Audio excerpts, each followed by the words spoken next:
Prefer fresh coconut water. Like, in South America, I was drinking that daily.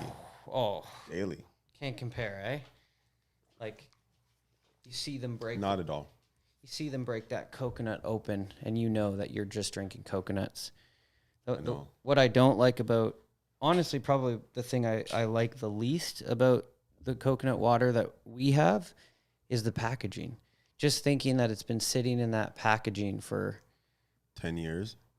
10 think and a so? half. No. Well, some, you don't know. We don't know. Like, more realistically, like 3 to 4. That's more realistic. But you don't know. Some could be in there for a long time. Damn, I didn't even think about that. Almost like they manufactured it like years ago, and then they just... 'Cause I'll be honest, some coconut water I drink and I get sick. Oh, yeah? So that shows you... Hopefully not this one. This should be fine. But when I say sick, I mean coconut's supposed to like flush your kidneys, but if I have the wrong kind, it will actually cause my kidneys to work harder, which shows that however it's being preserved or processed, it's not its an original form. How do you know that your kidneys are... Because like your body will start to get symptoms. Like depending on how sensitive your system is, you can sense it. Like maybe you'll have like breathing issues or digestive, cramps or whatever. Everyone will have something different. For you, is it like your skin gets irritated? Is that kind of... I noticed specifically with some brands of coconut water, it will be like, I won't even be able to go to the washroom. Like, yeah, just like to take a piss. Because it's like, it's actually causing my kidneys to work harder. Whereas proper coconut water is just supposed to flush you out. Interesting. Huh. That stuff's decent though. I like... Oh yeah, this stuff's good. Because I feel like, one of the main things I look for is like no added sugar, like 100% coconut water. I don't know how true that even is. It seems like, it tastes like it's pretty much coconut water, but... Again, I think everything should be based on how it resonates for you. Because if it's not making you sick, then doesn't mean it's a horrible product. You know what I mean? Like if I get affected by something, it doesn't mean everyone else should stop using it, right? Right. That makes sense.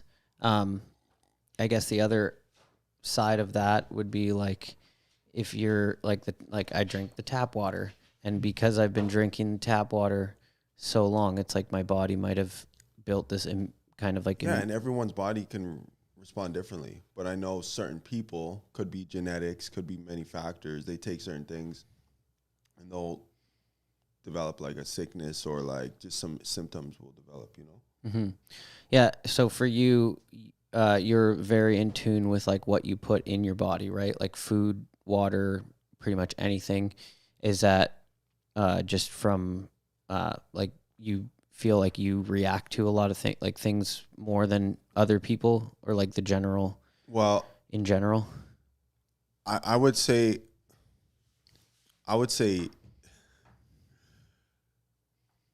I think everyone's body reacts to things, but they may just not be as aware. You know what I'm saying? Like for me, my body can respond to something like almost immediately, whereas someone else may take them like a day or two before they're like, oh, something I ate the other day, I'm now feeling, it'll give you these symptoms. So I guess my body's just quicker to show me when something isn't good for me or when I need more of it.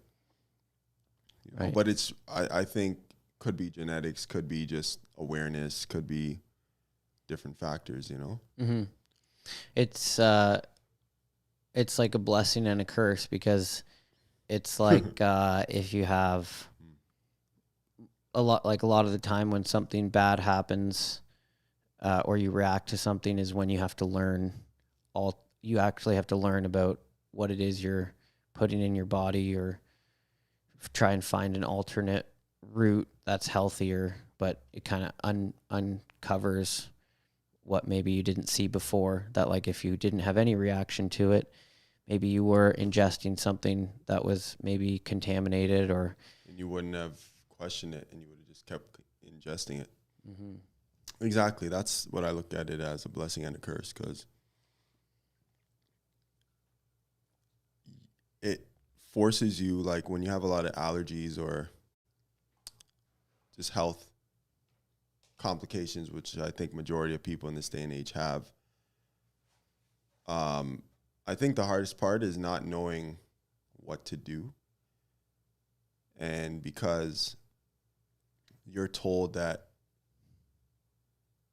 you're given a variety of different possibilities, but they always leave you guessing. It's like, oh, you could have this or you could have that, but I need to know, because if I don't know, then how am I going to fix it? And then usually the doctors don't even know, but they're giving you different prescriptions, hoping that it will fix the problem. But usually it just fixes or just is, it's like a Band-Aid. It just gives you the temporary solution, but the underlying problem is still there. So I think all these sicknesses that people are having, I think it's actually to their benefit, because it's showing that there's something there that needs to be addressed.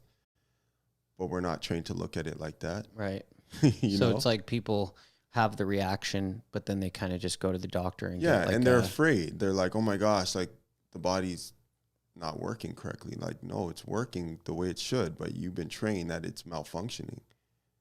You see? Ah, right. It's the symptoms are there to tell you that something's wrong. And don't cover it up and act as if it's not there. Like breakouts on your skin, or, you have a tumor showing up, or you have prostate issues, or, a lot of people, even females, they have like, or they're coming down with different reproductive health issues. Especially in the last couple of years. Yeah, and exactly. You don't want to just ignore that or just cover it up or take it out, because when you take a disease out of the body with like, incision, or someone's cutting it out, basically the cells are programmed to manifest that disease even if they pull it out. So basically it's just going to come right back. So if you don't change the terrain of the system that led to the disease, then it's like it never left. You know what I mean? Right. Do you think a lot of those diseases or things that people get a vast majority come from food and like drinking and food, like what they ingest as food and water? Most certainly. I from the research I've done, diseases are mainly spiritual in nature, but they're also can be because of contaminated food, and also emotional. So if we're not addressing our thoughts, and if we're holding a lot of resentment and anger and fear and negative emotions, those will turn into diseases, and they are stored in different organs in the body. That's very interesting, because I think a lot of people would kind of just throw that in the hokey box. But if you think about depression, for example, or stress, when you're stressed, your body is creating a cortisol, and cortisol is like a real substance that basically negatively affects your body, right? Mm-hmm. Is that? Most certainly. And there's, as I was explaining to you a bit earlier, there's certain records that explain that when you don't have the ability to control certain emotions, they will affect certain organs like your liver, your gallbladder, your spleen, digestive system. Even the people who are obese, there's also an emotional component to that in some cases, not everyone. But there's something there that they have to address that isn't just food related, because you can change your eating habits. You may go vegan or whatever, but you may not be able to fully lose the weight because there's a deeper issue. You know what I'm saying? And I guess metabolism plays a part, but it's not everything, right? It's not everything. not to say you don't want to eat as clean as possible, but there are some diseases that are, they're very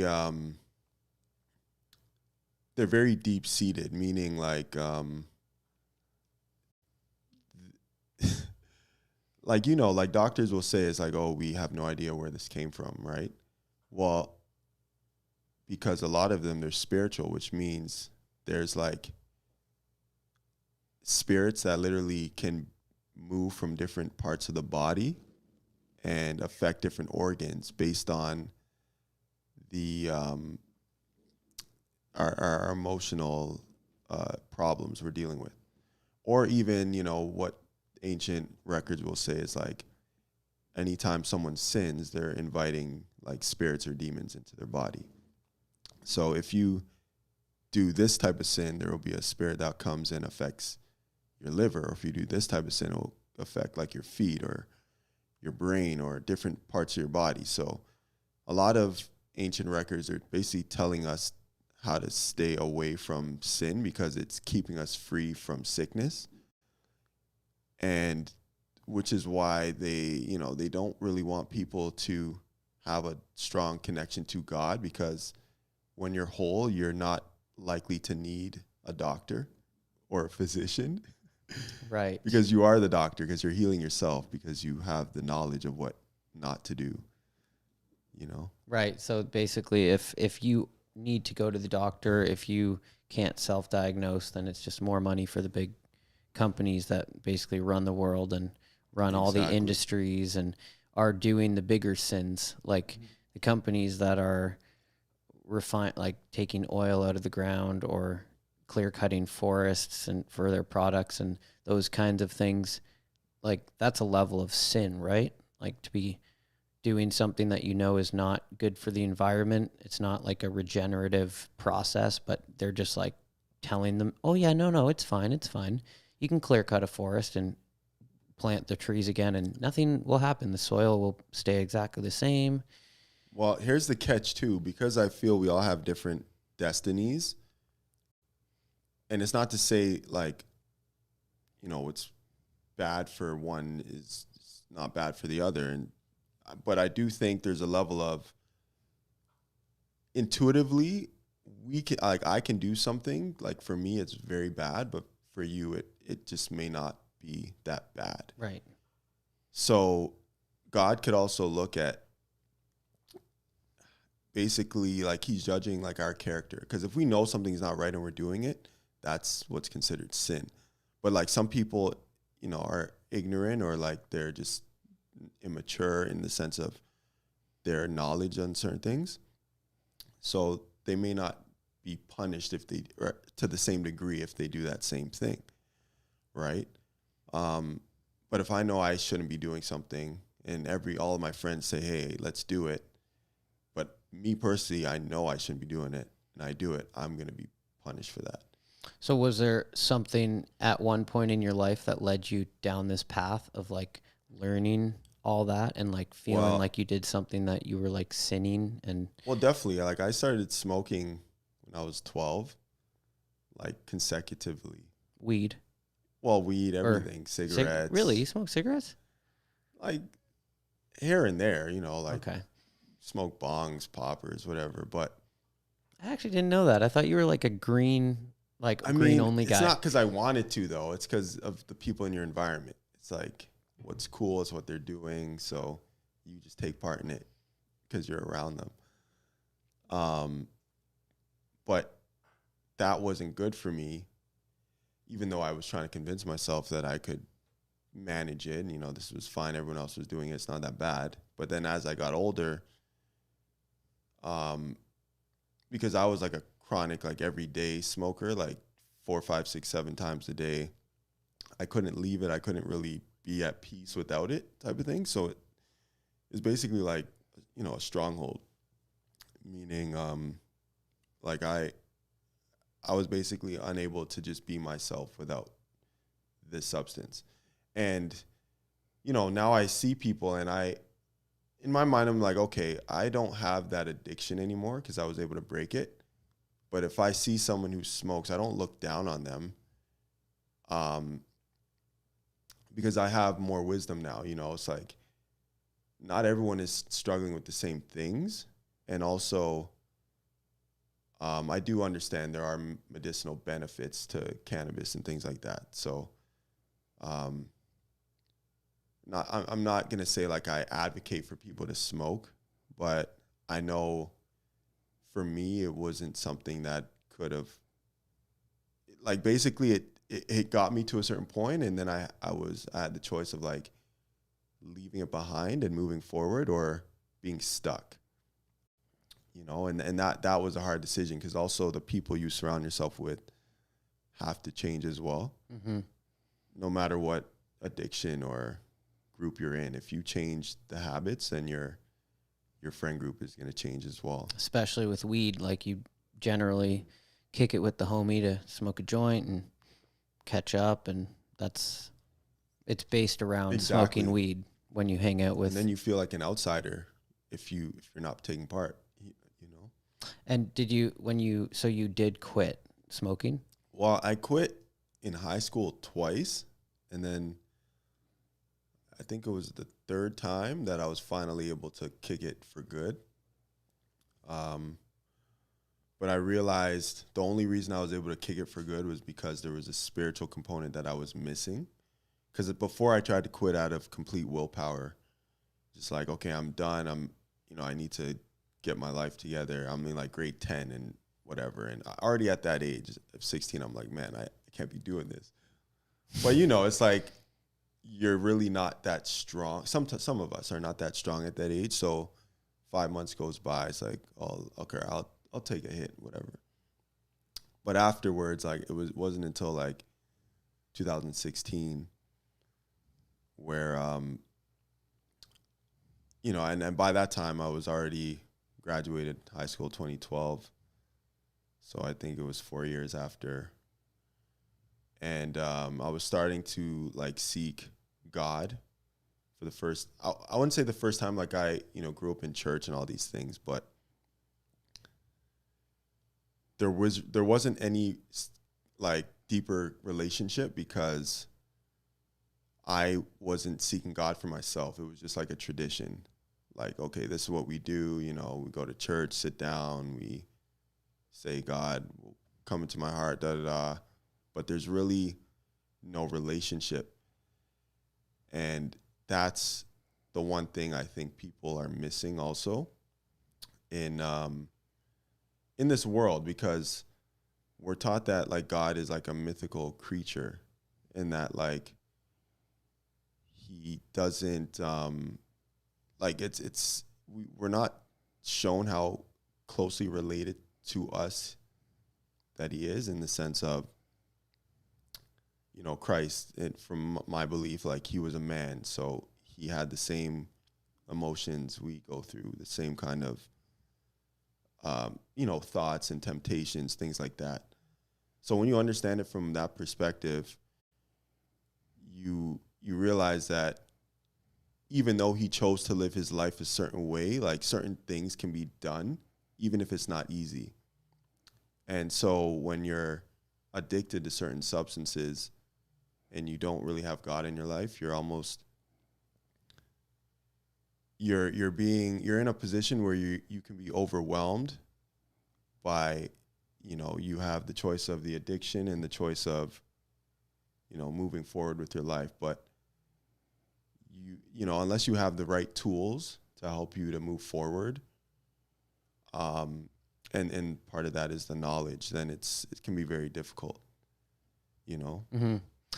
I feel like another thing that's really hurt like God in our society today is, it seems like there's been a lot of people who used like God as, or them being religious as almost like a marketing tool, and they weren't actually working with God. Oh, like people that own, like, because so much of it's a huge marketing tool.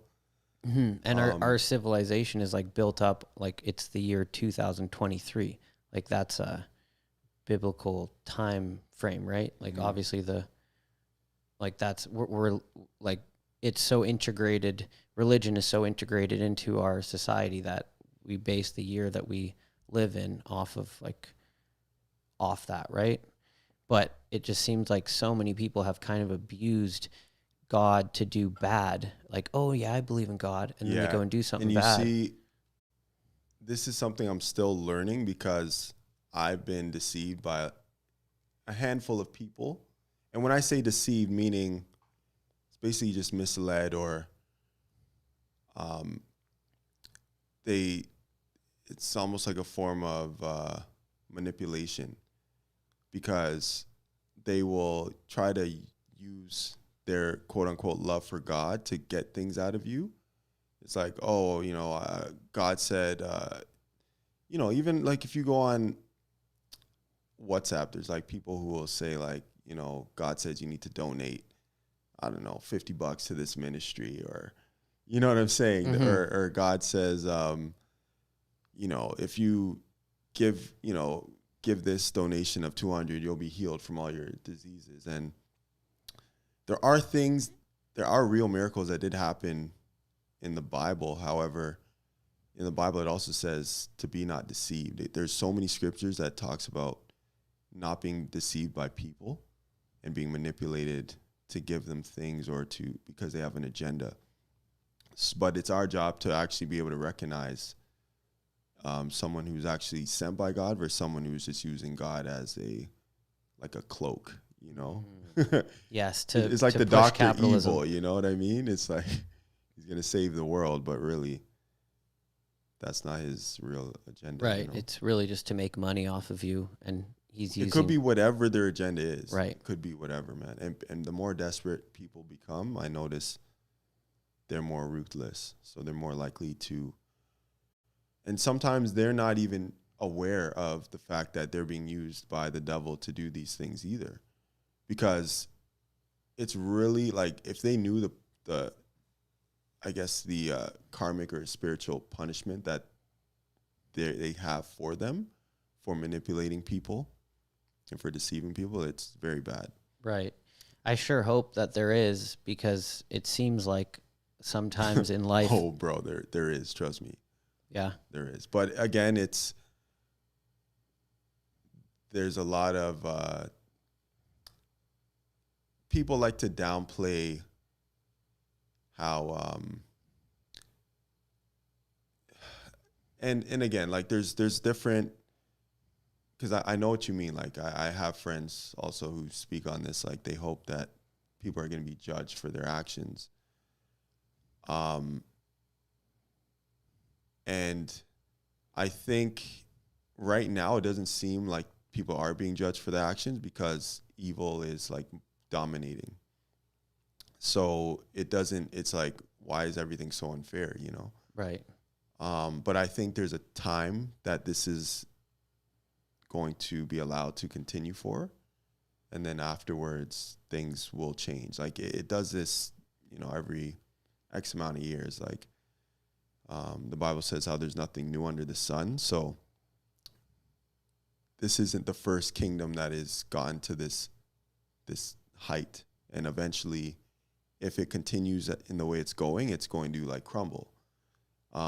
We don't want it to crumble, obviously, because we like this place, and it's our home, whether it be Canada, America, wherever we live. But it's really based on the actions people decide to take, because it's basically, we are the ones who kind of decide what direction this place goes. And they would have us think that we don't have the ability to dictate, what's going to happen to humanity and society.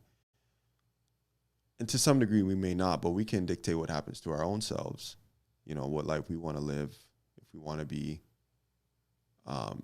in the the lies and the confusion, or if we want to be in peace, or, we can choose what foods we want to eat. We can choose what people we want to hang around. So we can choose a lot. And what I would say most people consider peace in 2023 is getting home from work, sitting in front of the TV, watching Netflix with like a snack and like a drink and your phone, and you're just like in this comfortable little environment. And that's kind of like the new age comfort, when But it's not peace it's because not they're real comfort. running. They're running from themselves, because when you're focusing on the television, and actually I've looked into information that explain how the television is really a portal. And I mean, this might be deeper information, but Hey, if anyone wants to judge these conversations by a sentence, like by all means go for it. But if they want to learn more about it, like tune in, listen, and don't, there's a lot of things that you've learned that I haven't learned. So I'm not just going to hear one sentence and think, oh, it's delusional. It's like, well, no, I don't know what you're talking about yet. Like, so why would I judge it based on, like, especially in a world like this, like we have no idea what this world is.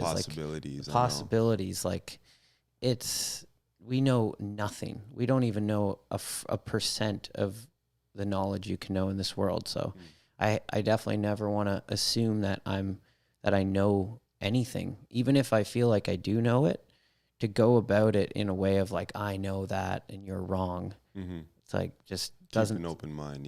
Yeah. Like in the movie Wonder Woman 1984, I don't know if you're familiar with that one.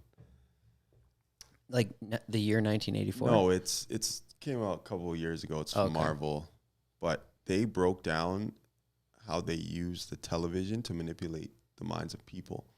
It's like one of the last scenes of the movie, and this evil character who's trying to dominate the world used the television to instill this. It's basically like a mind control to make anyone who was watching the TV basically do whatever he wanted them to do. Or it was actually, you know what it was? It was even higher manipulation, because anything that the person who was watching the TV said, it ended up coming to pass.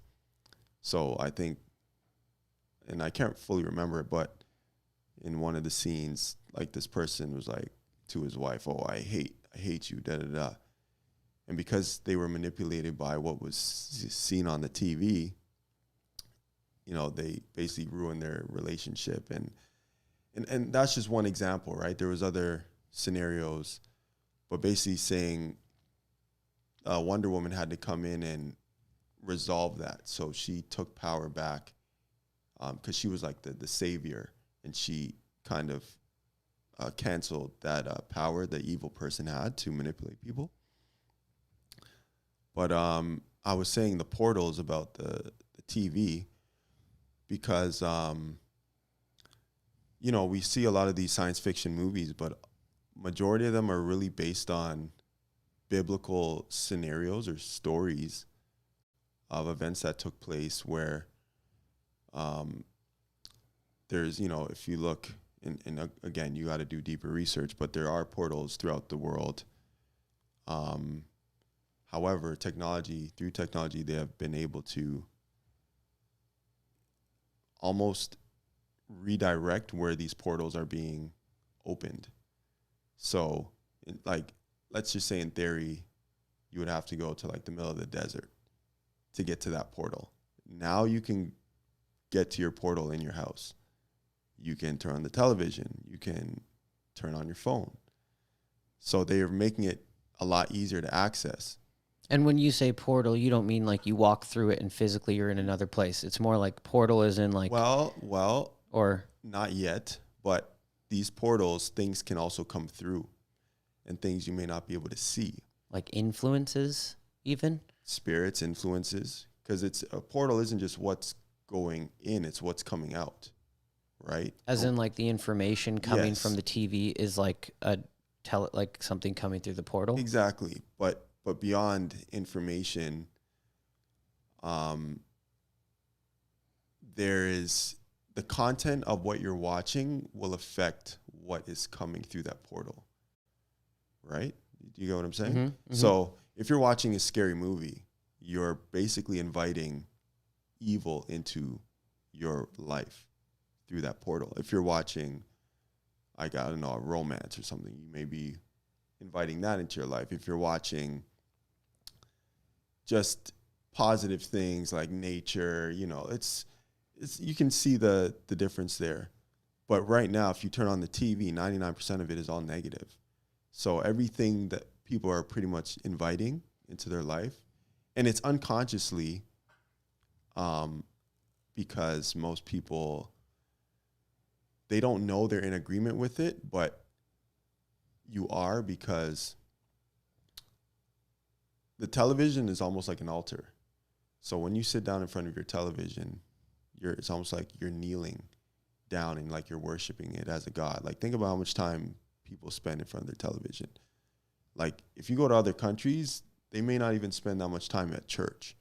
Like, it's a religion. Mm-hmm. You see what I'm saying? So any time you're devoting that much time to something, and who knows, maybe if you're even just doing it 1 hour, 2 hours a day, the main thing is what are you consuming? Right. Like reality TV shows, for example, they've made them so powerful that you can't help but watch it with, like, you emotionally react to it constantly. Like, oh my gosh, like, oh, they just did this. Oh, yeah, man, it feels like you're right there. and most of the time it's because, for me, when I watch it, it's because people are so stupid on the shows. They're doing such stupid things that you can't help but react and be like, what the fuck is wrong with this person? Like, and it like makes you angry and upset, and you're just watching a TV show.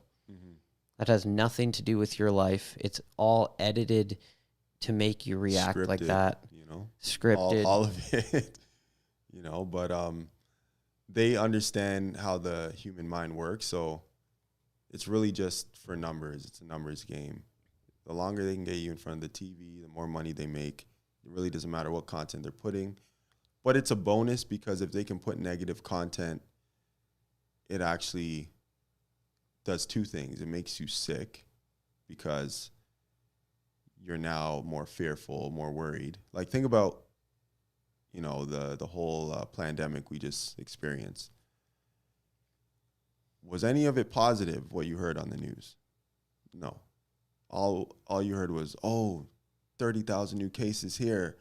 Oh, stay 6 feet. Oh, there's a new virus. It's spreading. It's traveling. Da da da. So anytime you're constantly consuming that information, you're now taking on the spirit of whoever is projecting that information. And they're using these portals, which is in your house or on your phone, to send that information directly to you. So that's why when you're not connected to any of these things, you are more free to be at peace with your life, because it's not that these things, let's say, may not exist. I'm not here to debate that, but you have a choice whether it exists based on your belief in it. You know, like, they don't tell you that the moment you believe that you're going to get sick, you've already, like, weakened your immune system. Like, fear, just by having fear, you're weakening your immune system like 50, 60, 70%, maybe even more. So the moment the thought of, oh my gosh, I'm going to get, and they say that word, you've already put your defenses down. So in a sense, fear. That's the weapon. so if you're not scared, you have a shield. But then as soon as there's fear in your body, your shield weakens. It says in the Bible that God does not give us a spirit of fear. So anytime I now see someone or something is trying to cause me to be fearful, I realize that that's not the position I need to have. And our natural mind will try and justify it. Like, oh, everyone in my environment's sick, or everyone has, you know, they just got tested and they got this. But remember, we're not just a physical being. So we have to, you know, look deeper, like intuitively, to recognize, you know, is this fear really, where is this coming from? And you have to, it's like a practice. Like, you're not just going to learn how to not be afraid overnight. You know, there was times where I felt like I didn't want to leave the house because I was afraid. But I had the choice to allow that to consume me. And I'm not even talking about during COVID, right? This was even before that for other reasons, like in the area I live in, there was like a lot of shootings a few years ago and things like that. So in my mind, I was like, man, like this is always happening. Like, so why am I going to leave my house? Because, I'm more likely to get caught up in this. But you have to train yourself to not be afraid because of what you're seeing on the television or what they're showing you. Right. Mm-hmm. Yeah, that makes a lot of sense. And I feel like it when you, like for me, I think one of the things that helped me combat fear in general is riding my bike and doing like scary tricks and constantly like having to convince myself of just to do something, even if I'm scared of it. And I feel like it maybe a lot of people don't have something that makes them feel like, oh, you know what? Like I have the power. I have the power To overcome certain things. Yeah. Yeah. Yeah. People feel like if you study even a bit of Chinese medicine, like I spent a bunch of time looking into their ancient records and stuff, and they say like fear is manifests as a weak kidney. So it kind of ties hand in hand. If you have a lot of fear, your kidneys are going to be weak, but your kidneys are where your life essence is. And it's almost impossible to be a strong individual if you have a lot of fear in your life. Is that also scientific? That like if It trust me, it's that's why you have two kidneys. Like the only organ that you have two of, because they're so important. They're your filters for your body. They regulate water balance and all these things. And so, but even if you look right now, one of the main things people are dying from is, or maybe not that they're dying from it, but they're in the hospital trying to recover from is either diabetes, or a lot of people are on dialysis. And that's basically due to a kidney that is not functioning properly. So the dialysis is there to help them to get their organs functioning again. However, these emotional imbalances have to be addressed, because if you're just, taking a bunch of medication or whatever, that's one aspect. But if there's still a bunch of fear in your life, if you're still watching all these negative news flicks and content, you're not healing anything. Right. Yeah, it's almost like a Band-Aid solution. Like you got to get to the root cause. You have to. And you can't just look at the surface level, and maybe something that you need a prescription to fix is a surface level fix for a deeper issue of why you actually got that whatever it was that you got. Maybe. Seriously. And remember years ago when my feet were like really swollen? Do you remember that? I think I kind of. This was like almost at least 10 years ago. Uh-huh.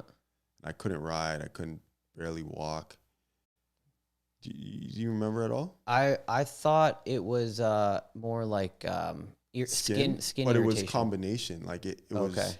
It started from like swelling feet, but that was partially kidney imbalances as well. Really? And it took me a while, like years, to figure that out.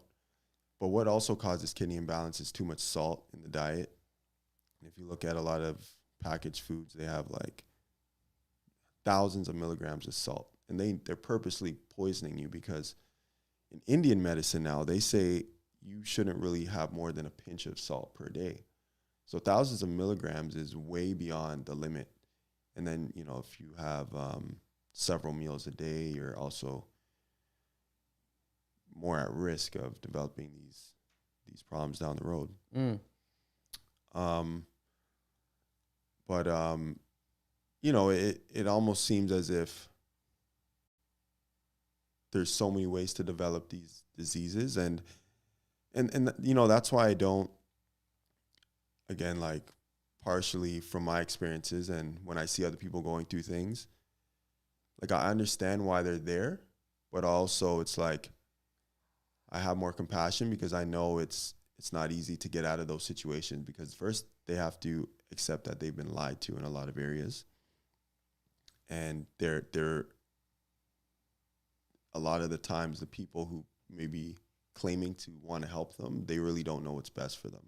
Right. And you also have to go against all, like, a lot of people in your own life, your own family, your own friends, your own companions sometimes, to be honest with the truth. Mm-hmm. You might lose some of those friends or relationships, unfortunately, which is wild to think that someone's beliefs on something run that deep to where they're willing to ruin friendships and stuff, instead of just, like, keep an open mind. If someone wants to tell their opinion, cool, let's talk about it. Like, it's not like we have to argue if it's right or wrong.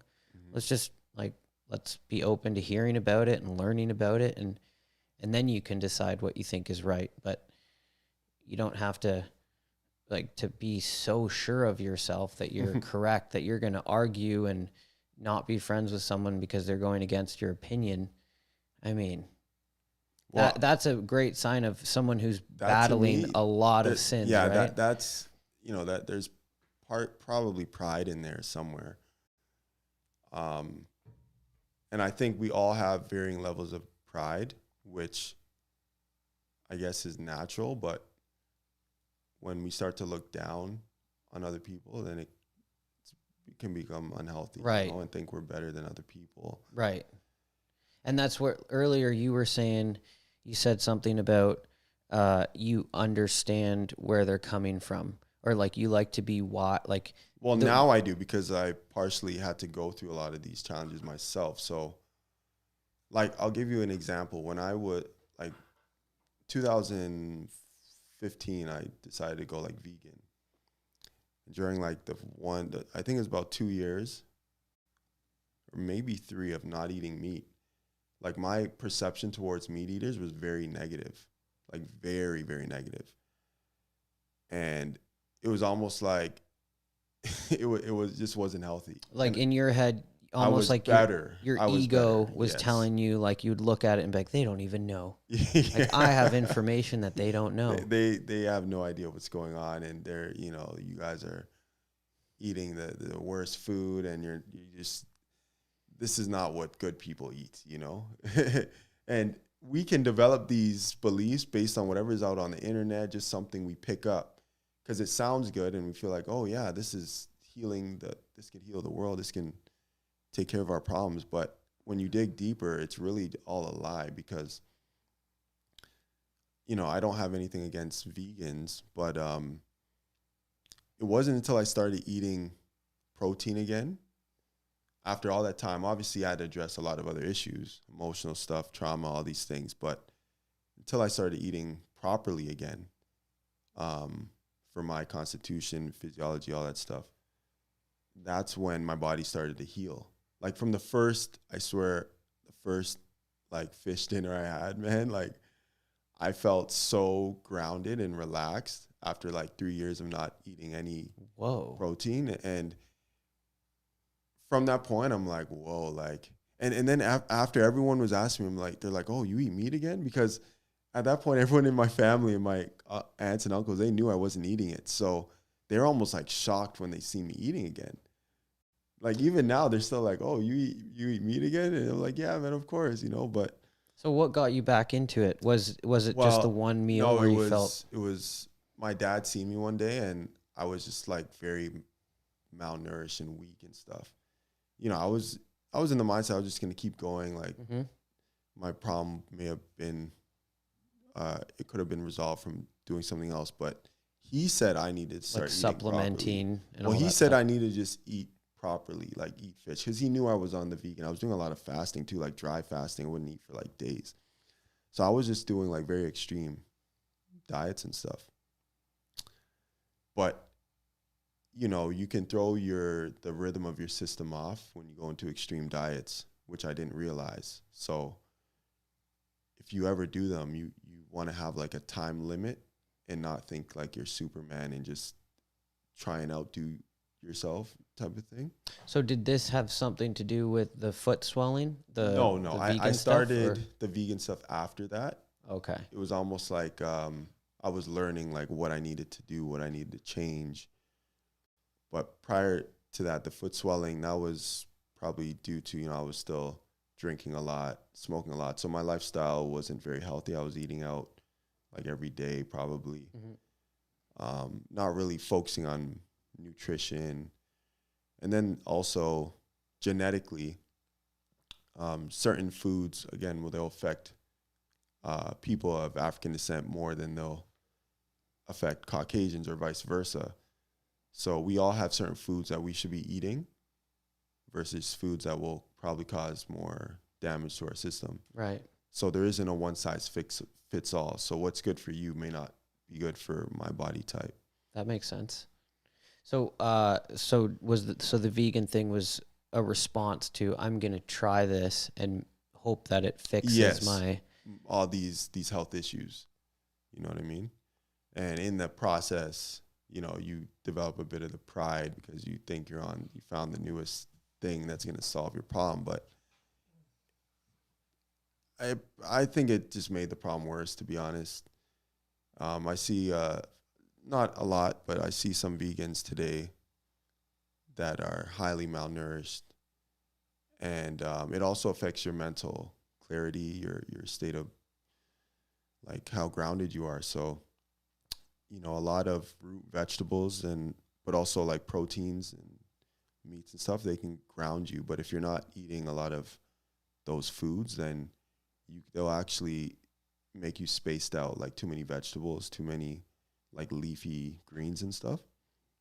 So you have to like know how to balance between the two, so that way you can, be comfortable within your own skin, but also you obviously don't want to overdo the protein because it'll be hard on your kidneys. It can be sometimes hard to digest, and you know what I mean? You want to have a balance. And overdo other things like, is it kale? That kale has certain things in it that are really good for you, but you can't just eat a fuckload of kale or else it'll it'll do something bad. It'll mess you up. And even a lot of the beans, like a lot of the vegan stuff, part of it is we don't prepare these foods properly.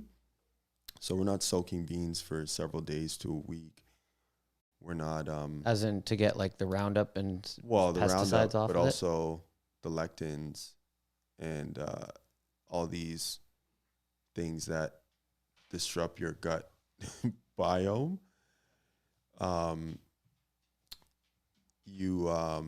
The lectins will cause a lot of damage and cause inflammation. And a lot of the nuts and seeds, if not all of them, have it in it. So if your body is sensitive, you can be eating a lot of those foods and it will actually cause more inflammation. Right. So not every time you're eating vegan food, you may be, it depends on your situation, right? But I just think it's good to have an open mind. What's kind of coming to my head is that whether it's meat, whether it's fruit, whether it's vegetables, it all comes down to how it was grown and how organic it was grown. And if that meat if they fed that animal with tons of antibiotics and all this gnarly stuff to plump it up to make that piece of meat extra big and full of fat, whatever, animal's health wasn't at all a factor. It was just about how do we get the most yield out of this animal. And same with the plant. How do we get the most yield out of it? Let's put whatever pesticide on it we have to kill the weeds and make sure that this thing grows to as big as it can get. Like that's kind of how so much is done. But obviously there's different ways to do it. And that's why it would make so much sense if we had our own little garden and our own little farm of cows and animals, because then we could feed them exactly we could feed them ourselves. We would know exactly what they're consuming and they're eating off of our field. We know that, it would be more of a safe process just because the bigger companies that do it, it seems like to do it in a large scale is kind of where they start compromising. Like ethics, morals, things like that. fortunately, actually, around the same time I started doing the vegan thing, I started going to farmers markets. So before 2015, I never really don't remember even stepping foot in one. But I realized a direct cause of a lot of the inflammation and like skin outbreaks, all these things I was dealing with, was because of the food. So now I actually work at the farmers market. So I've been able to really not only learn a lot about what to eat versus what not to eat, but I'm grateful to have direct access to farmers who are growing like the healthiest food in the city, or sorry, outside of the city, and they're bringing it in. Did you ever figure out what specifically it was? Like, do you have a hunch of Well, what? the thing is, I do have a hunch, and in most of our cases, I don't. It's rarely ever one thing, unfortunately. So that's that's why the doctors can say, "Hey, we don't know what it is," because they're right. There's a lot of going on, man, in the system. The body's complex. Right, more than what they know. Like There's a lot. So you kind of have to break down, do your own research, do your own homework, like examine your own past history, what led to your situation, examine your even the traumas, because they say a lot of trauma from childhood could, be coming up as an adult. They say a lot of trauma from your parents, your grandparents, those could also be affecting you. And you may have certain weaknesses because of whatever you experienced or they experienced. But it's rarely, I'm not going to say rarely. I think in this generation, we more often than not, have a variety of things going on in the immune system or spiritually. And really, again, the part of that could be due to how much access to negativity that we don't even realize we're consuming. I told you a bit earlier how I was reading the book. It's called the Pseudepigrapha for anyone who's interested. But the Testament of the 12 Patriarchs is the section that I was going through. And in this section, it was talking about, again, how there's the certain spirits that are housed in the organ system, right? But also it, and I'm trying to remember the point exactly. Like it's a very deep set of information because it really brings to light things that were not really shown in this generation, do you mind if you remind me the point you were just talking about, and I'm gonna see if like growing, like as in like you can like the compromising of quality on the bigger scales, or for farm practices, no? yeah, we were talking about that, yeah. I think it was a bit after that. What were we talking about? It's all good. I'm gonna go along with it anyways. So in the Pseudepigrapha, basically, in the Testament of 12 Patriarchs, this is the section of the book that explains the biblical characters that were given they were giving information to their sons on how to live a prosperous life and how to avoid certain issues within themselves. Now remember, with other people. So as I was reading this yesterday, jealousy came up in the book and how it constantly is reminding us to not be jealous of other people. And there is actually, it says in the book that you can invite certain demons into your life just by being jealous of other people. And we may not think of that as being a very problematic thing, but if you really understand the limitations you are now facing just by having that emotional, state, it's something you want to watch out for. Because a lot of health issues can come, a lot of problems in business, a lot of problems in relationships. It's just not good. Yeah, it's so true. And You it's know? also, a lot of the time with jealousy, I think about my dog, because you can see in dogs how quickly they get jealous respond, of another dog, like if you pet them or something like that. And like a dog's instinct is to be jealous, but it's like they don't, conscious. yeah, they're not conscious. They can't like think about it. Like, is this benefiting me? And like, it just shows that it's almost like a natural response, but there's no thought put into it. It's like the least kind of thought out, natural kind of instinct. And it's, yeah, like it just show, if you're smart enough, you realize that it's not a powerful trait. Well, the thing is, a lot of people who are taken over by it, they firstly, I think a lot of people would be in denial because that's not a very positive trait to show that like you want what someone else has, or like envious. That's like another term, right? But it was saying how not only that, if you avoid that dealing with jealousy, but it was also talking about even having like self-discipline. Like if you can control your urges or your sexual desires as a man, then certain bad things won't attack you. So I find in our generation, a lot of negative things happen to us because we lack self-control.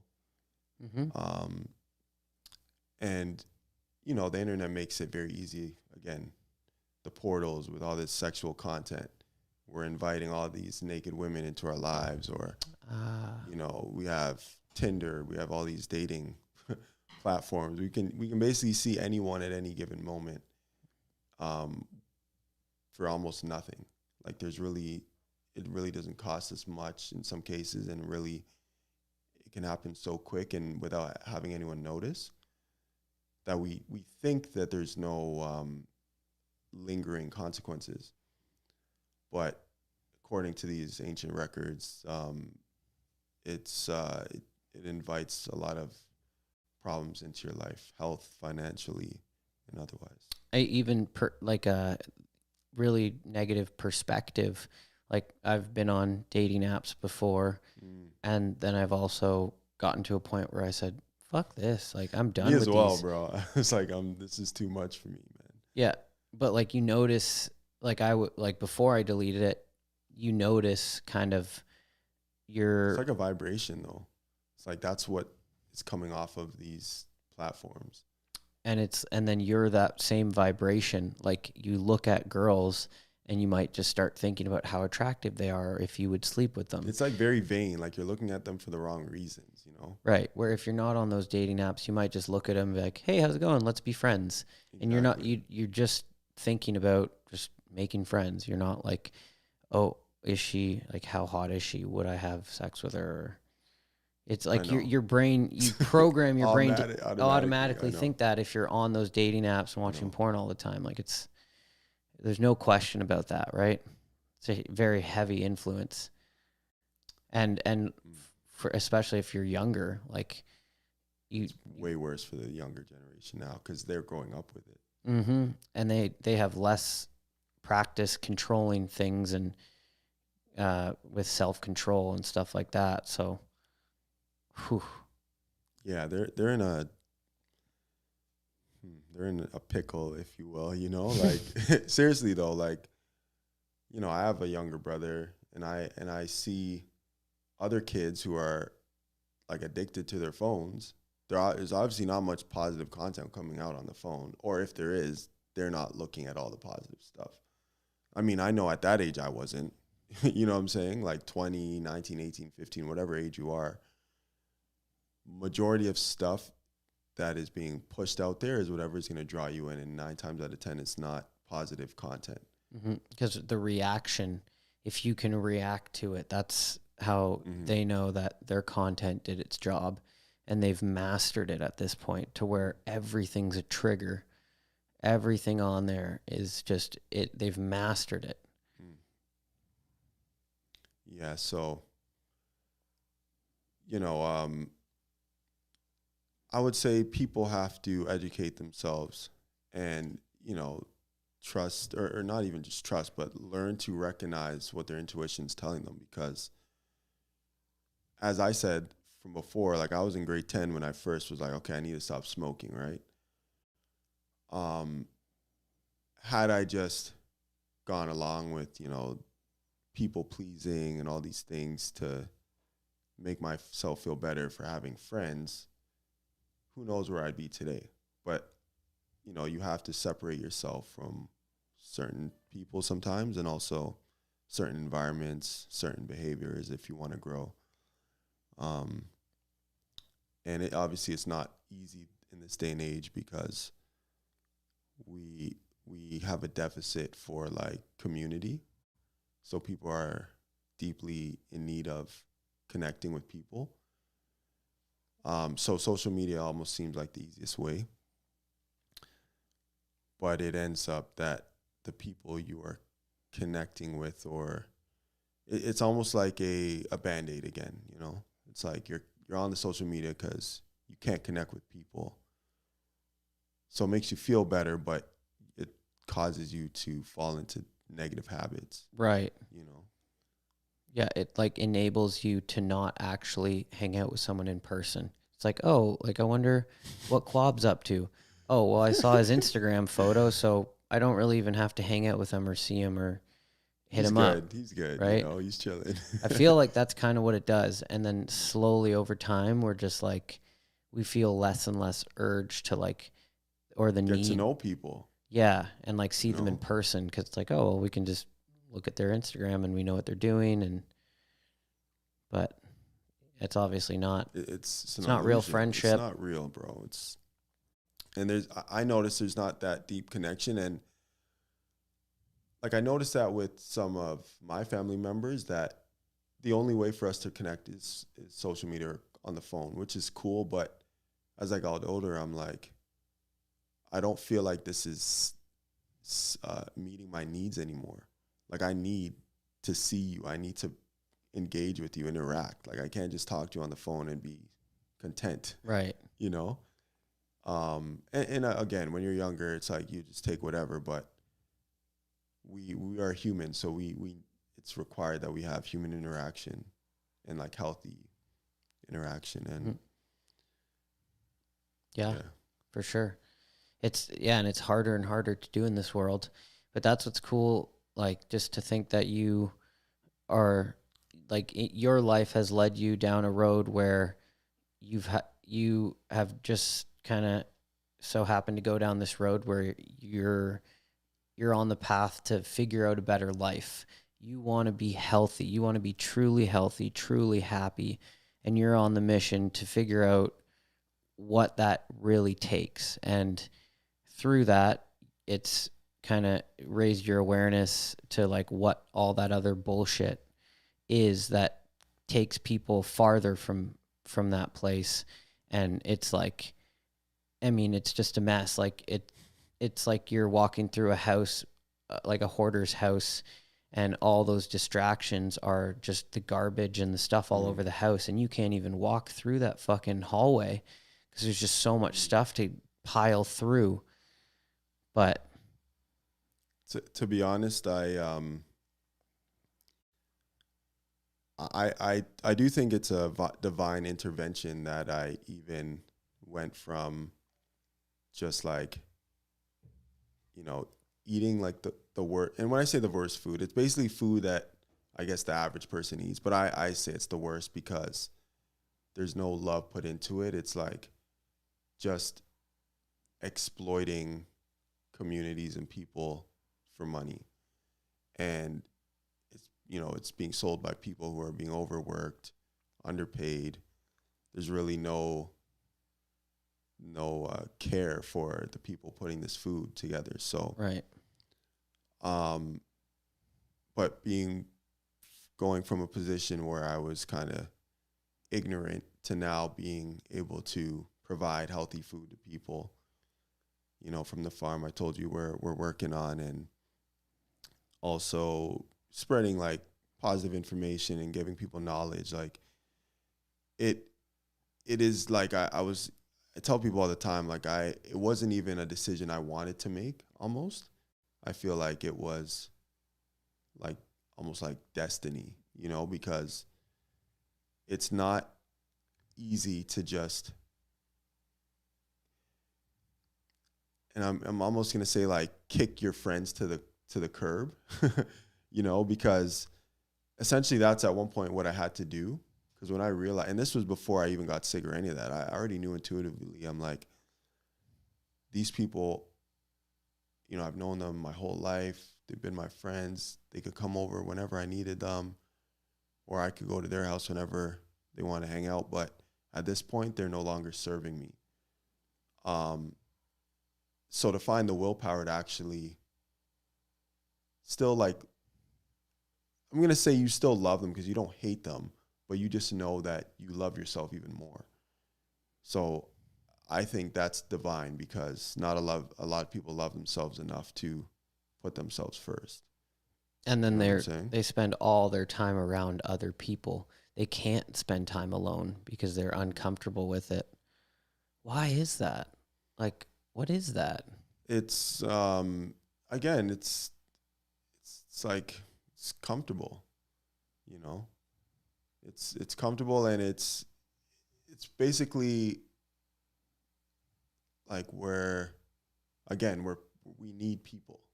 So it's not that hanging around people and having friends and being in a community is bad, but it's just that we've compromised like a healthy community, because maybe we've never known what that looks like for a unhealthy one. Right. Yeah. Like making sure that your friends are there to lift you up and push you forward in life and not digress you. Like make sure that your friends are not jealous of you. Make sure that they want, that they're looking out for your best interest. They're happy for you. And that's why they're going to, like, that's what I feel like that's the ultimate place to be, is like, yeah, like being happy for someone and grateful for them, and like, and not being jealous. That's how you get to their level, right? If you're jealous of someone who's successful and you're just thinking about like, oh, they must have done this to get to that level, or oh, they must have, you're just thinking of all the like loopholes or the snaky methods they could have used, instead of like, oh, you know what, like they got there You earned because it, they earned it. And Exactly. I, like, that's, good for them. Like, I'm happy for them. That's such an important thing, I feel like, for your own success. Like when you can give when you can give credit to other people for their success and not make it about yourself, And you bring up a good point, because when I was going through a lot of, especially during the vegan thing, where, again, anyone who's malnourished, and we can talk more about this later, you will not be able to have like pure or healthy or righteous thoughts. So making sure that you're taking good care of yourself, getting the right nutrition is important. But in terms of like the jealousy, you're right. Like people will not, they can't really go forward in life, and they're really preventing their own blessings when they have these types of belief systems. And it's, I think it's such a subtle persona that is often undetected. I'll give you an example. So recently, someone came to me where I work, and they actually said that I'm taking all of their sales, literally. And And I literally just said, so you don't want me to be here, right? And, you know, so we quickly had like a dialogue, whatever. But it's been on my mind for the last like couple of days, just because before this person, I'm not gonna say I couldn't see signs but I'm not looking for signs. Like I'm not looking to see that someone is looking at me with an evil eye. Right.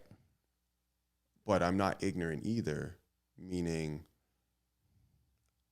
I like when she said, "Hey, you're like, you know, you're taking all my sales from me, like all my customers," because we technically, to some degree, we sell similar products. So I guess she feels, you know, that I'm infringing on her stuff. But then there's also other people who sell the exact same product in the market too. But why are you coming to me? So I think a lot of people have this inability to see other people do well, and it makes them very fearful, and they don't know how to be happy for other people. Famine mentality. It's crabs in the bucket, whatever it is. Because this lady I look up to, even to this, like I can still say that, like to this point, I never, even though someone else had come to me and say, hey, she don't like this person. To me, she never did anything personally for me to feel like I shouldn't like you. Mm-hmm. And I'm not going to, you know, if someone says they feel a certain way about someone, I judge people on their character. So if you haven't affected me, whatever that's between you two, let it be. I'm not going to dwell on that. But and she's in the health space. Yes, like she's in a healthy space. Exactly. But you know, and again, these aren't things that really surprise me, because for me, I've always grown up seeing people not really like me. So it's not really surprising that people don't want to see me do well. Like it's almost like subconscious now. It's like, okay, I'm going to make sure I succeed, because I already know most people just don't want me to do well, you know? And I don't even take it personally. It's almost like a compliment, because, and I'm not going to say a compliment like I'm riding off of their negativity towards me, but you see through it. You know that their negativity. I see that I'm at a place that they haven't reached yet. And actually that brings me to another point. Right. When I was very unwell, like malnourished, and, you know, not healthy spiritually, whatever, I didn't understand that how people, like when I saw people doing well, like it actually confused me. Like I didn't think it was genuine. And I thought there was like a almost like a facade, like they were just playing this role. Like I didn't think they could just genuinely be happy living life, no issues, like worry free.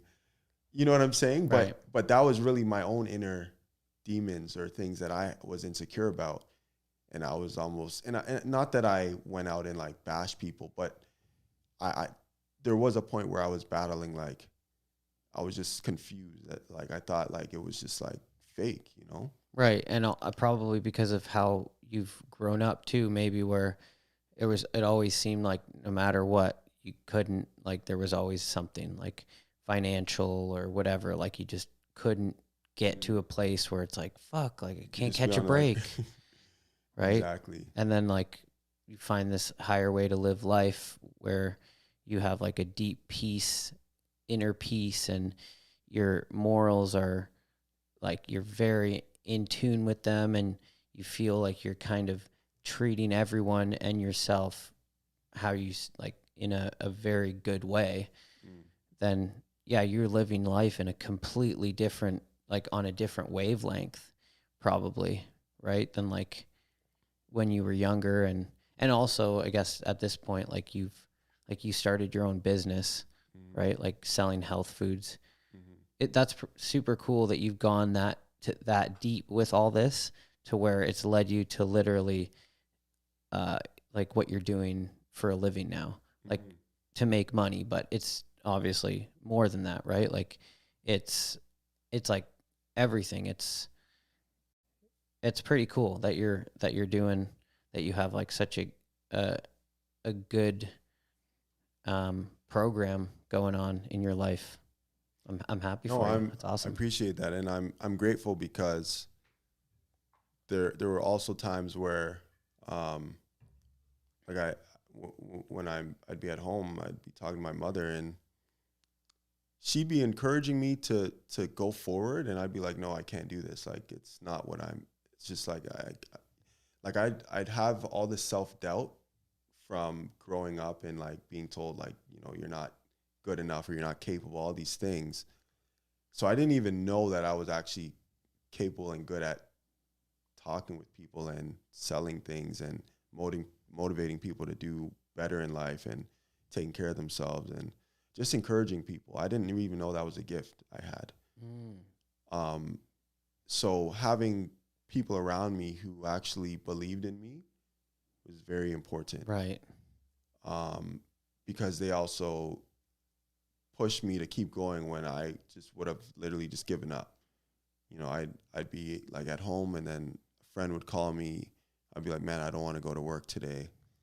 He'd be like, man, just go, you know, just don't think about it. You'll be better after. And just like things like that, you know, or I'd be at work and I'd just meet people randomly who are also in the same field, and they can lead you to a solution that you're looking for in terms of whatever health ailment you're dealing with, right? Because we don't realize like a lot of people have gone through very similar battles. And what I've learned to do in the last recent years is actually ask people for help. I had a problem with doing that as a kid. Mm. And I think maybe because either I just didn't believe people had the answer, or because um, I was afraid that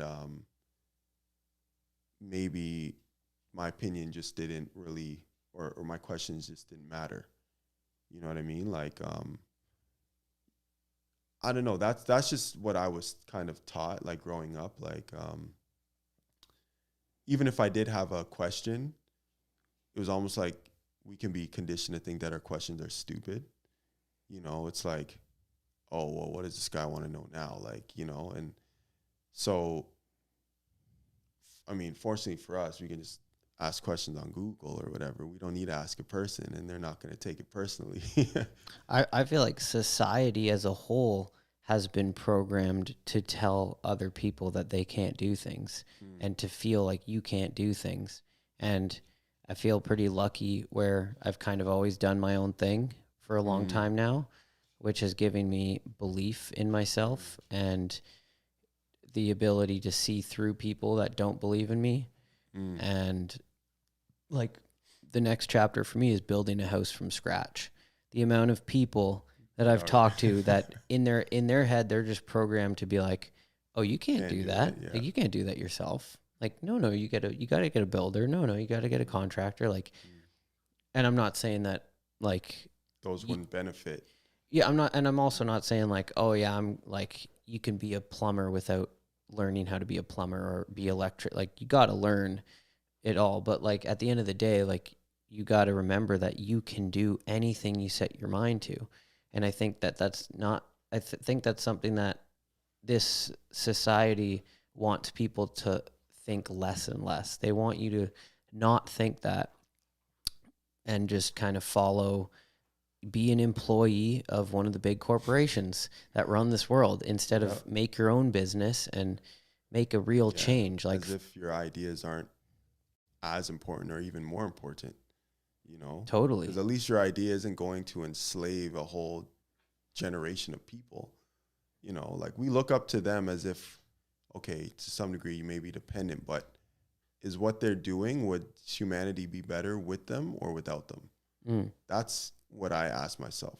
Like I used to work at Young and Front downtown at this financial building, and great experience, right? Because you get to learn a lot. But then you realize that these corporations are dependent on you. Mm. So people have you think that you're not important. It's like you're just a number, but they need you. Without us, they don't operate effectively. Right.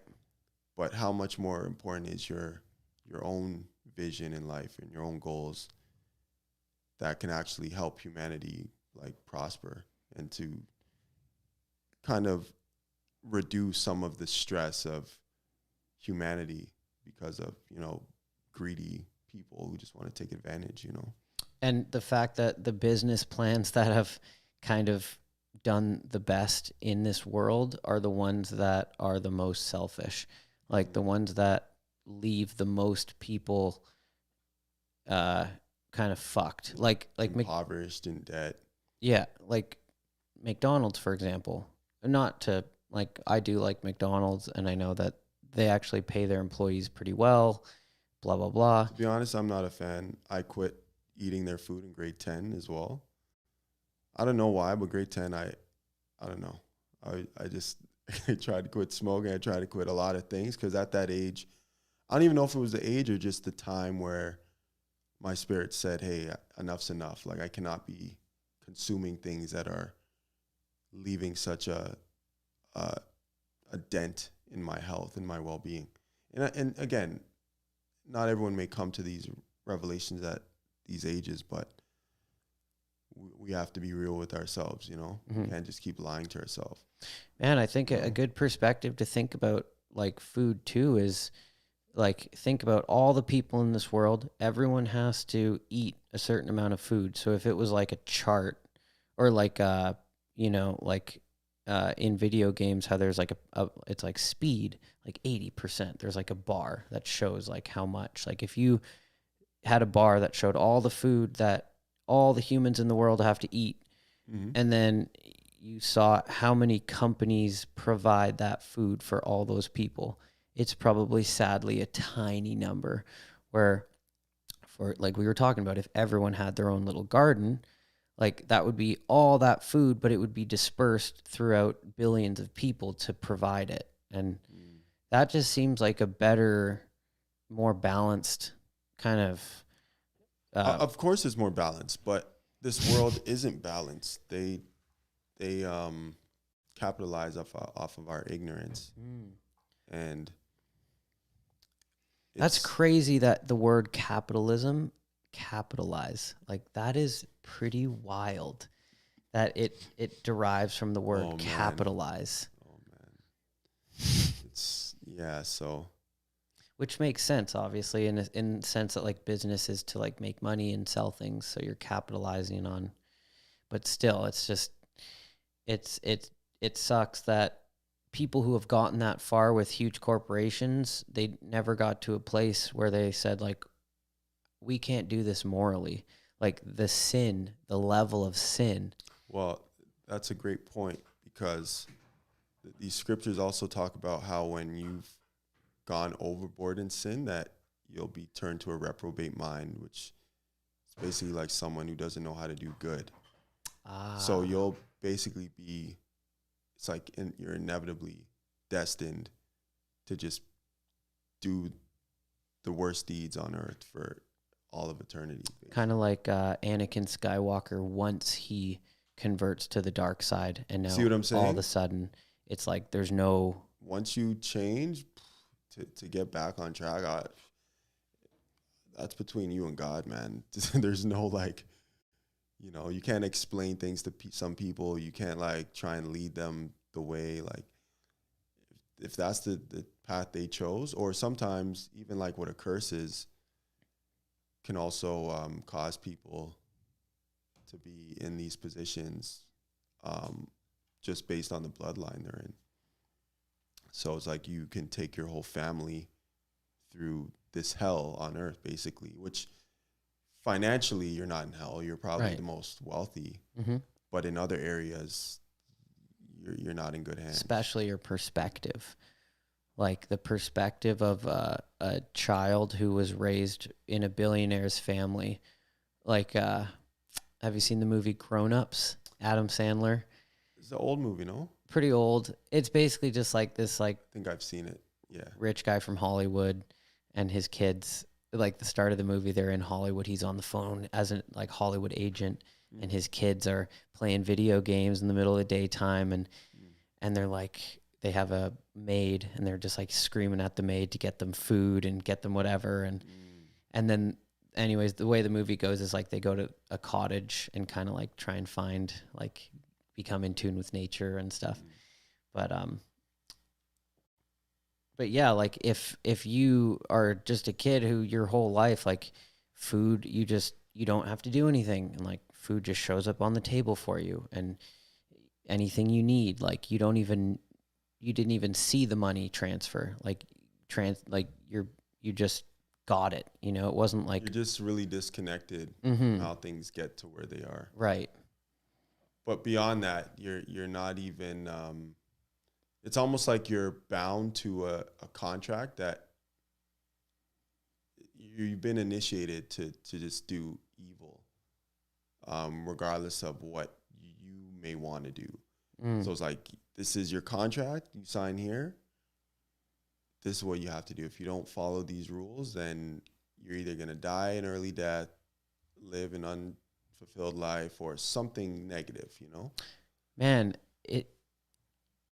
I've actually, I just noticed this, that there's so many TV shows and movies that I end up taking lessons from, like, that I feel that maybe that's a positive of TV, but obviously it's hard to get that. But like, I watched Down to Earth. It's like a movie with Chris Rock where he like dies. Oh no, I seen that years ago. And he goes into this guy's body who's like a billionaire, this like white billionaire guy, now, yeah. And he like owns a hospital, and then there's all these people protesting because he won't like help all these sick people, and then Chris Rock is now that guy, and he's like, this is ridiculous, like, of course we'll help all these people, and he just does all these things that like these billionaires have not, like, it goes completely against their lifestyle, and all these people are like so happy because he's like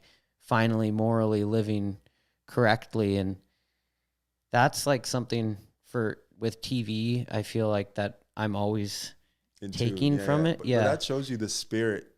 It's like, if their spirit changes, they can do good, like, but again, for a lot of people, because they're binded by these contracts or whatever, destiny, whatever you want to call it, they don't know how to, or they don't want to, or they don't know how, or yeah. And also too, maybe these other people that they have these businesses, or they run these corporations, they go golfing with these other billionaires, and if the one guy, hey man, like, that's my account, like, you can't cut my account down, like, we're homies. Yeah. Now there's a social bind, and that is a powerful thing. If someone's like, fuck man, like, he's my buddy, like, I want to hook him up. And to think that so many of these giant corporate deals all working together, and it's all a social thing. It's like they're all friends with each other, and that goes back to what you were saying about cutting out certain people, and they don't like they could do that if they wanted to, but it would also be cutting financial gains, but it just shows how deep, like, and dark that would, like, being in that position would be. Like, they're just so lost. But the fact that it can actually, that, like, those people control so much of the outcome of this fucking planet. Like, this planet could get destroyed from a handful of people. It could, but it won't, because remember, as I said before, we have the power. They can only manipulate you out of your own power, but they don't have power. They need us to get power. But aside from that, God has the ultimate power. So they only use fear tactics and all this propaganda to make it seem as if they're in control, and they have to be very manipulative. But like they say, love always wins, like, we just need to decide how we want to live our lives and not allow people to take advantage of us or blackmail us or manipulate us to get their way, regardless of why they say their way is the best way. You know, because I don't see any point in history where that is like not giving people a choice. Like that's basically what this modern government's trying to do, is not giving us a choice. Mm-hmm. You know, and that's where we have to draw the line. Mm-hmm. You know, and it's so obvious that they aren't looking out for our best interest, but then they just keep telling people we are. it's gaslighting. And it's like brainwashing. Like It brainwashing is a real thing where like someone, or sorry, hypnotizing. Hypnotists that's a real thing in life where people can actually hypnotize people, right? Like it's a powerful tool, and they can do it through the television too, man. Mm-hmm. You know, like I was saying before, when I took a break off Instagram for 2 months, I felt like this weight was off my shoulders. So just by not engaging in any of these contents, and I follow pretty, you know, healthy pages. Like I don't really look at anything explicit, all that stuff. But even the stuff that is so-called good, there's still a vibration that comes off of the platform itself. And I felt like I was like still being controlled to a degree. So until I like stopped it, I was like, oh man, like I feel like I'm myself again, you know? Right. It's pretty deep. Damn. I could use a little Detox. social. Yeah, for sure. So unhealthy. And it's hard too when business intertwines with social media, when you go on there to try and make like a business post. Comes down to discipline though, man. Like no matter what platform, what field, you have to have discipline. You know? Right. So the stuff that you now sell as your business, as your product, what exactly is it? Like, did it start with something that you needed for your own health? Yes. And then you kind of basically the business is called Herb Help, and so the goal is to help.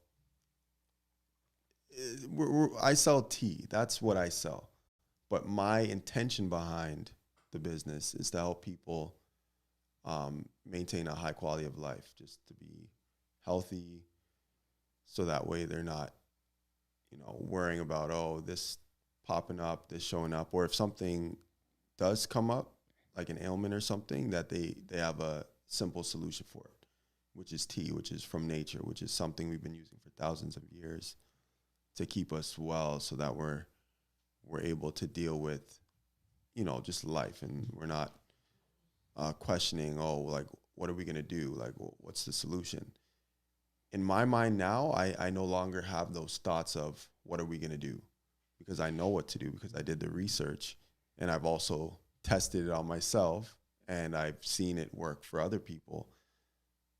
And it reduces a lot of stress for me personally, because I'm in control now.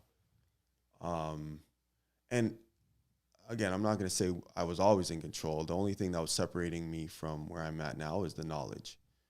That's it. We all have access to the same things. It's not like I, you know, just conjured up something in the middle of nowhere. Like, this is stuff you can buy on the internet. I've just made it very easily accessible for people. Right. And I've also sourced different places that are, you know, high quality. Some of the things I sell also we grow on our farm as well. So I just pay close attention to where these things are coming from, and I make sure that I know the value of them, because I also take them for myself. So are these substances or herbs that are sold in other forms on the market already, or are they kind of like not really even, are they kind of like low key? Like not Basically, many people. Some of them you've heard of, some of them most people have not heard of. Why do you think that is? That no one's like pursued them yet? Do you think it's because it's like new knowledge? I guess it depends on where you live in the world. people have pursued them. Right.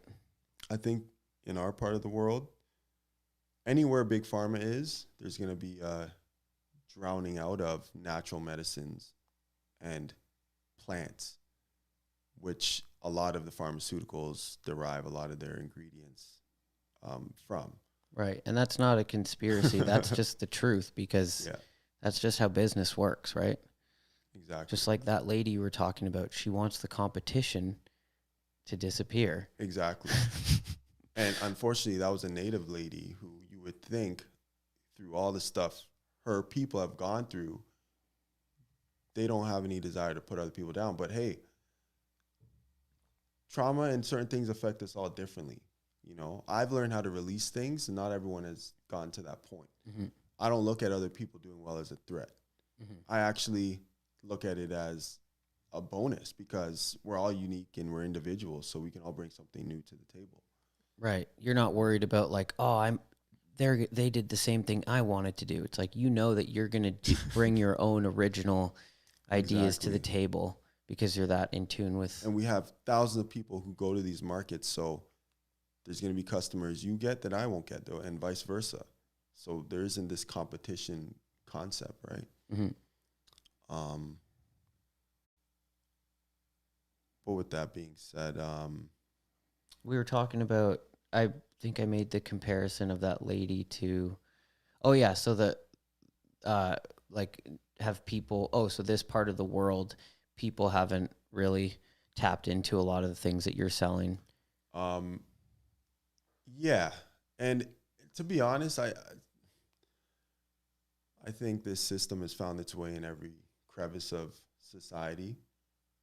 So I think wherever major cities are, there's going to be a lot of ignorance of natural remedies.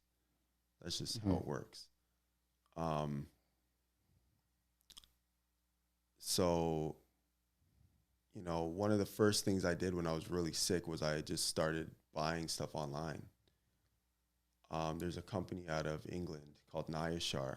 I love their brand, what they sell, all natural, like herbs and mushrooms and stuff. Nyishar. You can check them out. But the first product I took, man, it changed my life, and that's probably not even probably, that's why I know it's what helped me to get to this place, because of when I seen and felt the effects of having like true natural medicine in my body, there was no question that this was something I was missing. Was it, was this the stress relief, or was it other things too? It's not that I felt like a new person overnight, but it was actually scary because, and what it was chaga mushroom, but it was in a tincture, and it was like a 99% ethanol extract. And, but the way it was prepared was in this very ancient method, and it was very highly absorbable by the body. And I literally started to look in the mirror like the next day, the day after, and I looked like I was aging, like de-aging like 10 years. Like every time I looked in the mirror, I looked 10 years younger, and it was like, I was like scared, but I was also like intrigued at the same time, because I knew it was working, but I was like, it wasn't making sense to me, you know? And I think with natural medicine, a lot of people are afraid of what it can do, and like what you know, what's going to happen, like, oh my gosh. So I went through that as well. So I understand people have fears of like what plants and natural medicine can do.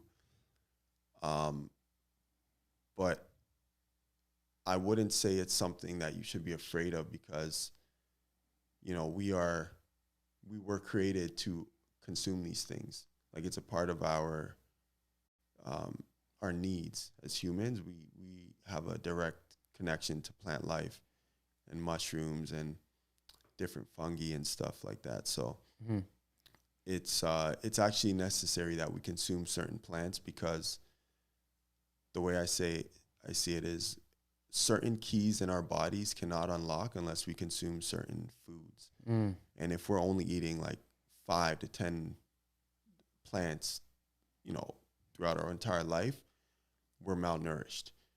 We need to be consuming way more diversity of foods for our bodies to function optimally. So that way we can address every organ. For every organ, there's a plant that corresponds to that specific organ. So for the brain, you might use ginkgo, you might use, lion's mane mushroom, you might use wood betony, which is another one a lot of people don't know about. For the heart, you might use linden leaf, you might use hawthorn, you might use rose. Even peaches are very good for the heart as well. For the liver, so many remedies. You got milk thistle, angiographis. You got a lot of the bitters are good for the liver. And I guess another problem with this is that maybe they don't taste that good, right? A lot of them don't taste the best, but that's a part of the programming too, is just hook you on all the sugary processed foods. Mm-hmm. But you have to have a balance, because too much sugar is bad as well. But right. If you obviously don't want to have too much sour, you don't want to have too much salty. Everything has to be a balance. And in the Chinese medicine, the text, they explain how all the tastes need to be. You have different tastes, and they have to be. You have to choose your foods in season, but also according to the flavors and the taste and because each flavor and taste corresponds to a different organ and it has a different function in the body. So if you have too many sour foods, it will cause your digestive system to be off, to not work as well. If you have too many sugary foods, it can mess up your system. Too much bitters and too much salt will also cause problems. And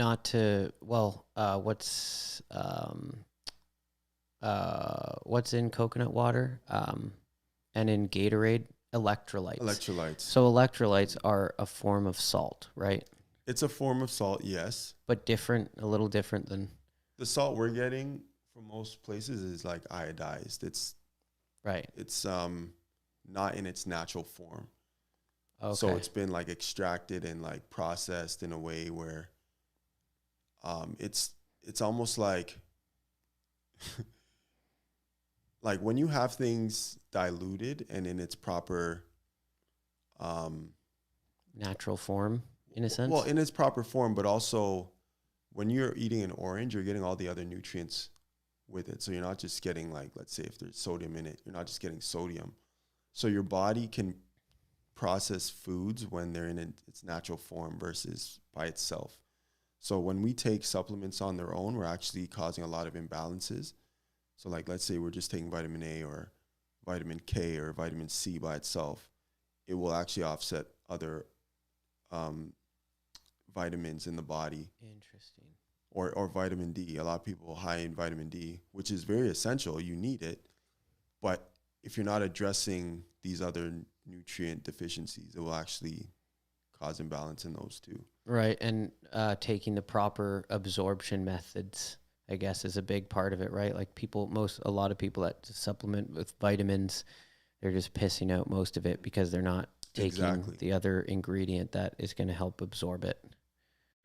Exactly.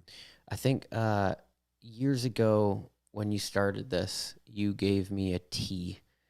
I remember, yeah. I can't remember which. It's like guinea hen. Well, whatever it was, like I could smell it today. Oh, you still know? Oh, yeah. The reason is because it was such a potent. Yeah. It had a really strong flavor and smell to it, very distinct too.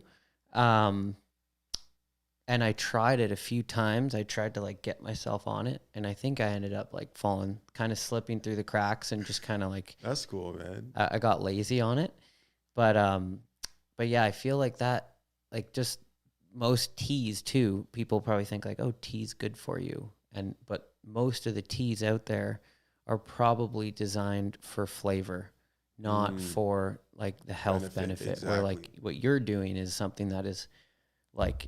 If it tastes how it tastes, right? but this is what you got to take to be healthy.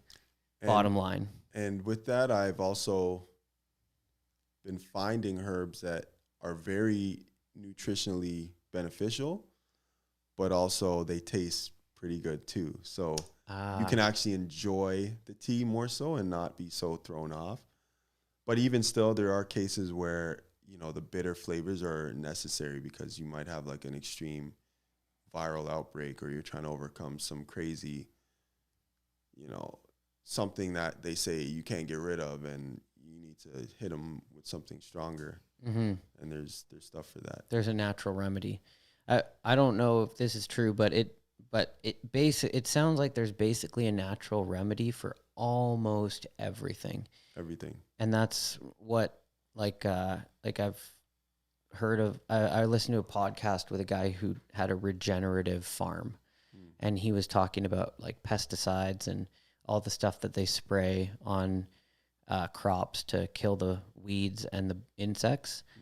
But he was saying that there is almost always a natural remedy but it's going to be more expensive. It might not be as effective, but the bottom line is that the health, it's not going to affect your health. Natural remedy. It's not going to poison you, or a lot of them. I understand, and to be honest, from my research, a lot of these things are not expensive at all. What makes them expensive is the person selling it. And so I have learned to keep my prices. Like, one of the issues I faced when trying to get healthy was actually having things being affordable. So I was like, every month, paycheck come in, go to Whole Foods, you know, in the health department or Healthy Planet, wherever you go to buy your natural stuff, and you basically spend all your money, hundreds of dollars a month, on whatever you think is going to help you fix your problem. But it didn't get me anywhere, and I was broke at the end of the day. And I always realized, I'm like, how are we going to get healthy if we can't afford to get healthy? Like, that doesn't make sense to me. So I find companies, even companies that sell natural plants, and there's nothing against people selling things for the price they want, but for me, it didn't resonate with me, because I don't want to take advantage of someone who can't afford to heal themselves, or rather, I don't want to take advantage of someone who is trying to heal themselves but can't, due to the fact that they can't afford the product. Right. So I don't want to be the guy is like, you know, for me, that was like intuitively, like, I felt kind of guilty. It's like, yes, I want to make a business out of this because I know it's what people need, but I also want to make it affordable, because when I was in that position, I had a hard time affording these things. Right. And I don't want to have that barrier for other people. That sounds like the highest level of morality that you could go about your business. I mean, again, not every business model will work like this. So it's not to say you have to sell your products for the lowest end or whatever. Like, make what you want to make. It's your product, it's your choice. But if it fucking works, if that works, and you get to check all the boxes of being the best person you can be, that sounds like, I mean, it's a blessing still, because you can help people and you can still put food on your table. You know what I mean? And a lot of these herbs too, like the ones that you noticed significant changes as soon as you took them, like these teas, like, I'm sure they're expensive for tea, but at the end of the day, like, it's got to be pretty minimal, right? Like, because you're just buying like a little bag of herbs. Like, it's not like you're like, you know, buying three meals a day or something. Yeah. So these herbs you really don't need that much of, which is why you can get away with, you know, like a bag could last you a few months depending on the herb. Some of them could last you years because they're so potent and you need such little for it to be effective. Wow. You know what I'm saying? So really, every herb has a different potency level. Some you could use more as like a vegetable, meaning you could have higher quantities on a more consistent basis. Mm-hmm. And then others would be in the more highly potent, like you just use like a pinch in your cup of tea. You might have that like a couple times a week or a month. But otherwise, yeah, these things, I don't think they were intended to be expensive. That's why they technically just grow wild, a lot of them, like dandelion, burdock. Dandelions. Yeah, very, very beneficial. One of the most beneficial for your liver, No way. kidney. Yes. You wouldn't think so. Wait, And dandelions yes, come like a weed. the yellow one that they all go and mow down. No way. It's considered a weed, right? Considered a weed to program us to think that they aren't beneficial. They're not beneficial for the people who want their lawns to look healthy, but for your physical body, they're Right. very beneficial. For human OCD, for grass, the thing that consumes a stupid amount of water and has really not much benefit except good looks. You know? Wait, so like the raw form of a dandelion? Yeah, you can get it. The leaves, the flower, the root, the whole thing's beneficial. Wow. That's very interesting. And you know, depending on, most people just, they could eat the whole thing, no problem. The thing people may want to look for is, because a lot of people are predisposed to high blood pressure, some plants, they alter your blood pressure. But also some part, like for instance, dandelion, I can take the root, but the leaf itself, and I don't know if it's an allergy thing personally, because, you know, as kids, like some kids may have hay fever or whatever. Someone I know said if the more you consume it, the less these things will harm you. Right. So I think there's room to just try these things regularly, and then the body will build up immunity. Right. But I can eat the root, no problem. However, the leaf for me, there will be like an alteration in my blood pressure. Interesting.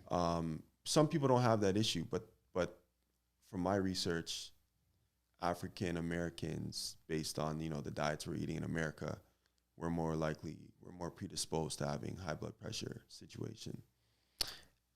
And I guess the way that the body would build an immunity to that natural healthy substance is the same way it might build a natural immunity to all the garbage and the toxins that are in our food and on our food, that our bodies have naturally grown an immunity to, that probably there should be like I probably should have hives right now for some of the shit that I eat. No, I hear you, man. You know. Yeah. Yeah, so there's dandelion, burdock, plantain, that grows everywhere. Like the banana? Well, it's plantain leaf, so it grows like, it's like a weed too. It grows like outside all over. Oh, okay. Even this spruce tree here, Mm-hmm.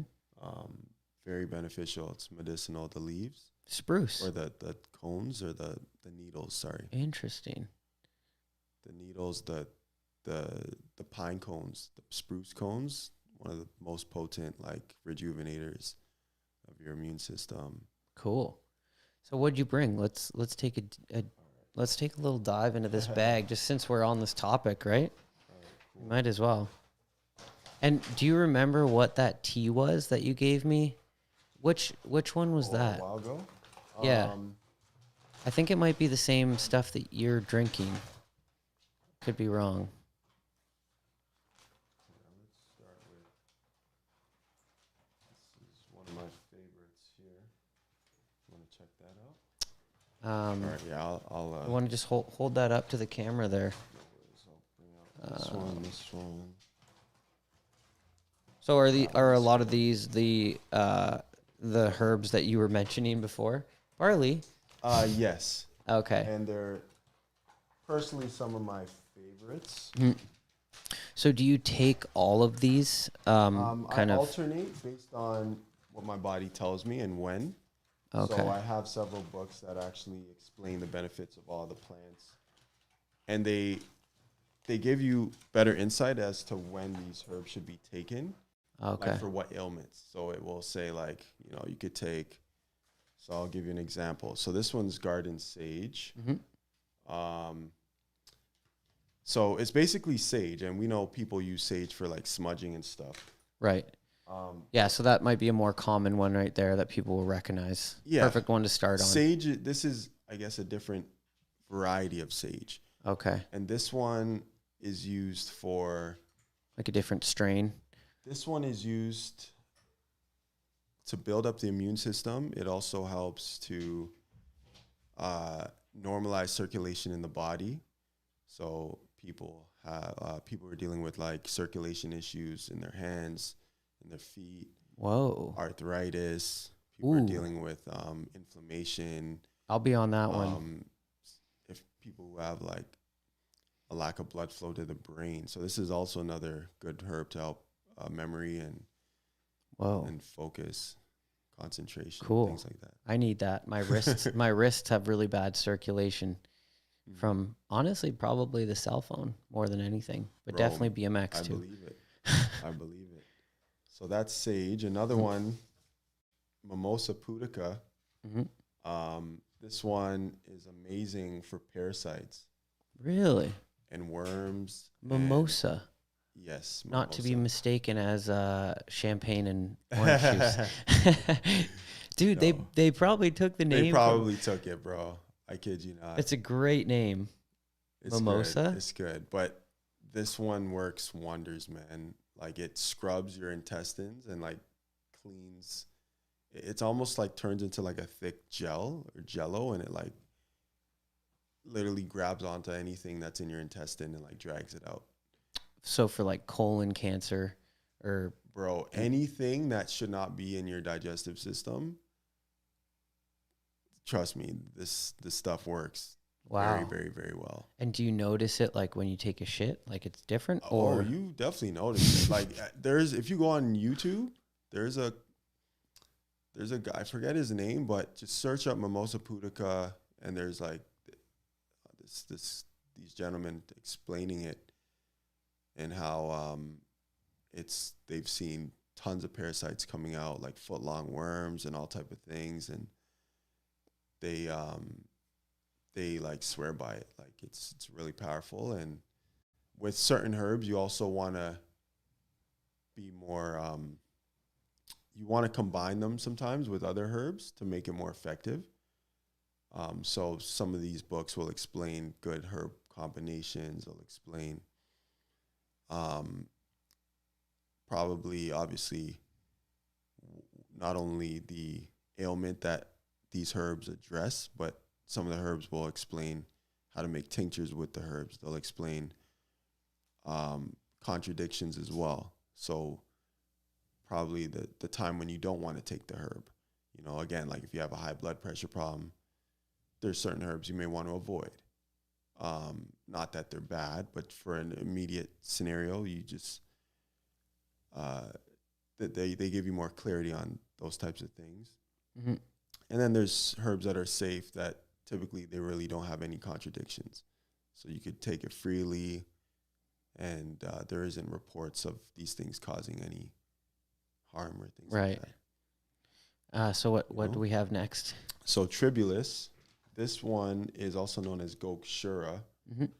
So this one is for men who are looking for, and women as well, but mainly men, who are looking to increase their testosterone. Really? And who have a low sex drive. No way. And who cannot get their stuff going.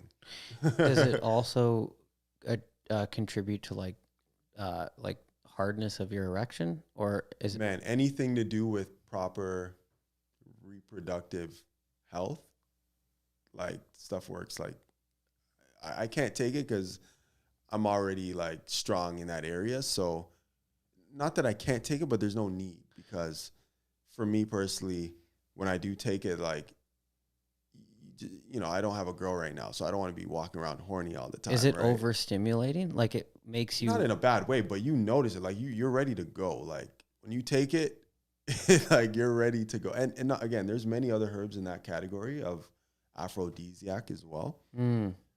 So that's definitely not the only one. There's many other herbs. I want is like Viagra derived from something like that maybe, I would say so. Or I again, I haven't done my research on that. or probably a synthetic version of it, or I would. It's definitely possible. mm. But again, I think it works amazing. I was taking a few months ago, but I stopped because I just felt way too aroused. So Wow. for me, I was like, this is not what I need right now. Let me move to something more soothing. Because there's herbs that actually increase sex drive, and then there's herbs that can decrease it. So if you ever feel like you can't control yourself, or you are just tempted to always go at it, but it's not the right time and place, right? It's wild. Like there's a substance you would never see a commercial of, like, are you struggling in the bedroom? Like the Cialis or Viagra commercials, like all those people go to the doctor and get a pharmaceutical pill to help them with their sex drive. And I bet it doesn't even really, it's probably not like directly. The long-term effects of those, it's not worth it, personally. Right. If they knew that there was just an all-natural remedy, who wouldn't jump on that? But the problem is, like, I'm sure that's cheaper than Viagra, right? And less marketable, and it has a flavor. So there's all these other factors, right? Exactly. So the next one, another heavy hitter, is elderberry. Have you heard of this? No. Man, or maybe. This from my research, is one of the highest in iron. Is like natural plant source of iron, not the synthetic stuff.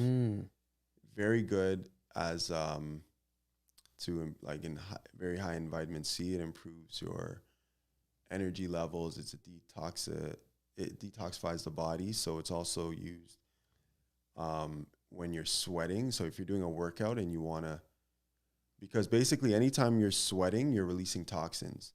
So sweating is a form of detoxification, and elderberries helps you to detox through the sweat. So it will push all these toxins out of your skin, and it helps to increase your circulation to the skin as a result. Interesting. It's very good for Wow. that. Very cool. Another very big heavy hitter. Another big heavy hitter is Mangista. So this is I wouldn't say very unheard of herb, but probably in our culture in the West, not too many people know about it. But in Indian medicine, is known as the #1 blood purifier. So if you look throughout ancient texts, they talk about the bloodstream. The Chinese talk about it, the Indians, even in the Bible, it talks about the blood as being where your life is. So when, just think about it. If you drain your blood, you're going to die. So your life source, your spirit, is where your bloodstream is. So any disease that manifests in the body, you want to clean and purify your blood first. Not necessarily first, but it has to be a part of the protocol, because anytime you have impure blood, you're going to have the likelihood of a disease to manifest. Just think about the shots where people get vaccinated. They go right into the bloodstream because they understand the bloodstream is where your life force is, right? But naturally, there are plants that actually purify and detoxify the bloodstream so that certain things won't develop long term. But as well as the bloodstream, they also assist in detoxifying other organs like the liver, kidneys. Again, every plant has a different affinity to different organ system. That's very interesting, because I once heard fairly recently that the water that you drink basically becomes the blood in your body. And that was one of the things that really worried me about being on tap water and just thinking about all the contaminants in the water that I drink, and if it actually converts into blood. Whew. Well, from my research, anything we consume has the potential to become a part of us. Right. And not just on a physical level. Again, back to the portals, information you're consuming, just conversations you're having with other people. Right. It's energy transfer. You know, food is energy. So if you're drinking contaminated water, it's not going to be the best for your body. But there are ways, and you know, the body is very resilient. So, you know, it's not to say we're just in a horrible place if we're not eating the best or drinking the best, but we can, you know, use certain natural remedies to get our body back into like a healthier state, you know? Right. But again, everyone's at a different place with their health. So for some of us, it's definitely more urgent. And I'm not saying that to say you should just eat or drink the worst stuff and get away with it. But, you know, I think the first step is just awareness. Like if you really don't know, then you're not going to care to change, you know? Right. And yeah, that makes sense. And you got to want to change too. Like it's one thing to be aware of it, and then it's another thing to initiate the plan. And it's so easy to just like, well, I mean, that information is that information, but I've been drinking this tap water for years now and nothing's happened. It's like, well, expect something to happen, right? If you don't change, it's got to happen. How much would that suck too if you were like, if someone raised your awareness to something and then you were like, okay, cool, noted, and you kept doing it and then it bit you in the butt and got you in some way with it, like that would suck, you know? I'd be like, I'd feel like I let myself down. No, I agree, man. But that's why you can't like lie to yourself, like intuition, you know? Like, sometimes people are here to show us things that, you know, if we're not on the right track, doesn't mean we're bad people, but what we're doing right now is not good. So we got to make that decision, you know? And don't identify with that path, with that track that you're on. It's just because you've done it, it doesn't mean it's who you are. Be open to learning more about it. And if you are if you're on a path that might not be the healthiest or the wrong path, and someone tells you, you can change it. It doesn't mean that you have to double down. Fuck you, you're wrong. That's not true. I'm doing this forever. No, like, I know. Right? People got to be willing or learn. We have to learn how to like forgive each other and ultimately ourselves. I think people have a problem with accepting the fact that they do things that are not good, or they make mistakes, or they're flawed, or, you know, we try very hard as humans to like cover up our weaknesses or our sins. And it really just ends up showing more. You know what I'm saying? True. It's like you're putting on this mask. It's like, no, that's not me. It's like, well, we can all see that's who it is. Right. Yeah. And so, yeah, like when it comes to healing or changing your lifestyle, we just have to, you know, accept that, you know, there's always, no matter what age we're at, there's always room for growth. And we definitely have to forgive ourselves for falling into whatever deception that's already passed, but also not holding that against us, you know, and not taking the victim mentality either. It's like saying this is just what it is, you know, I have no other choice. Like you have a choice, but you gotta train yourself to use that. Right. You know? Totally. So the last one you brought up was is it pronounced Mangitha? Yeah. Mangista. Ah. Or it's there every language has a different spelling and pronunciation, but it almost looks like wood chips. Wood chips, yeah. It's a root. This one's a root of that's the herb. Very, very, very powerful. It increases dopamine levels in the body, in the blood, so it actually helps you to feel much better. Whoa. So if you're dealing with like depression and things like that, Natural dopamine. People need it, bro. You know? That probably makes technological dopamine feel very synthetic. Or do you notice the feeling when you take it? Bro, I notice the feeling when I take all of them. And all of them may not be like a hypnotic feeling. Like there are herbs where you may feel somewhat like I feel like every plant has a different vibration, so they almost make you feel kind of high because they're stimulating your receptors, CBD, whatever. A lot of plants also work in the same kind of pathways in the body.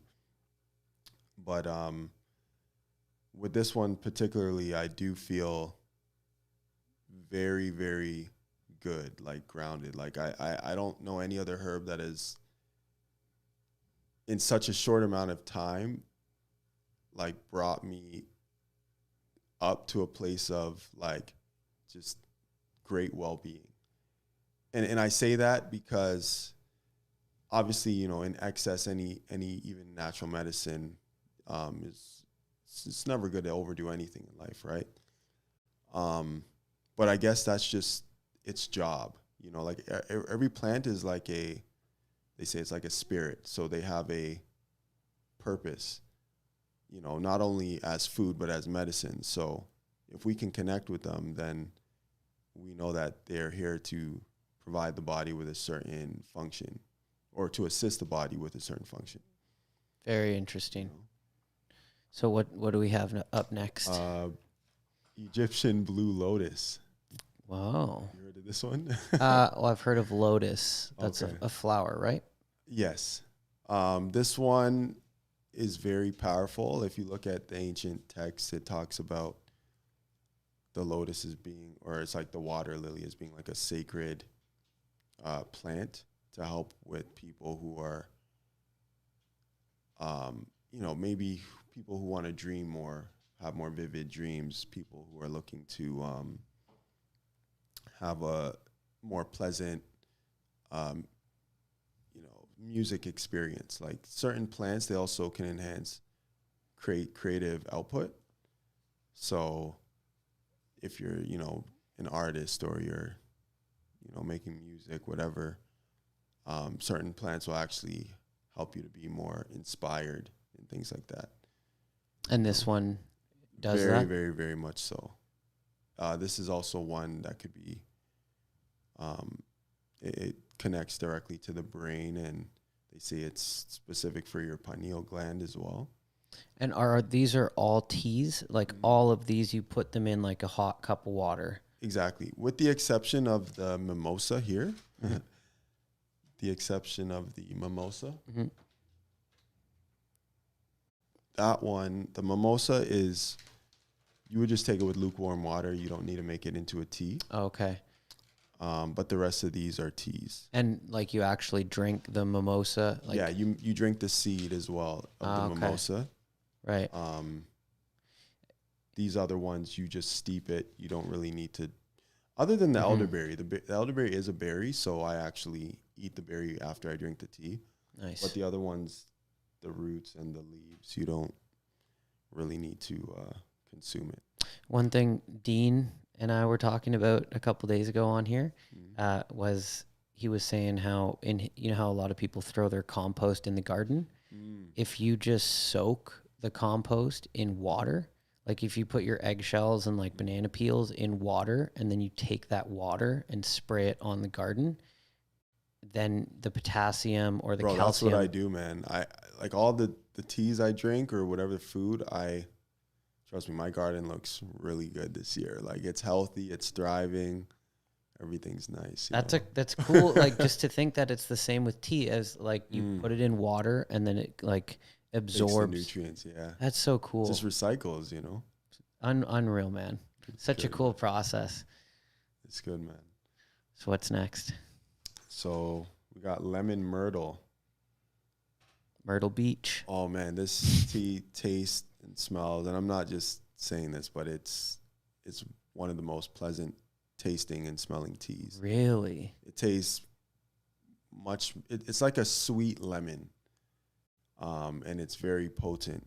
So a little goes a long way. Like I only use like maybe a half a teaspoon to a teaspoon per serving.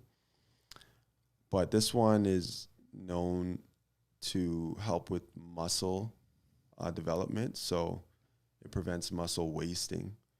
You know, as we get older, like our muscles can kind of shrivel up and things like that. So it has a variety of other benefits. I'm seeing balance hormones, mental clarity, stress relief, coughs / colds. Mm-hmm. So the lemony flavor as a whole, a lot of other plants also have. It's like this nutrient.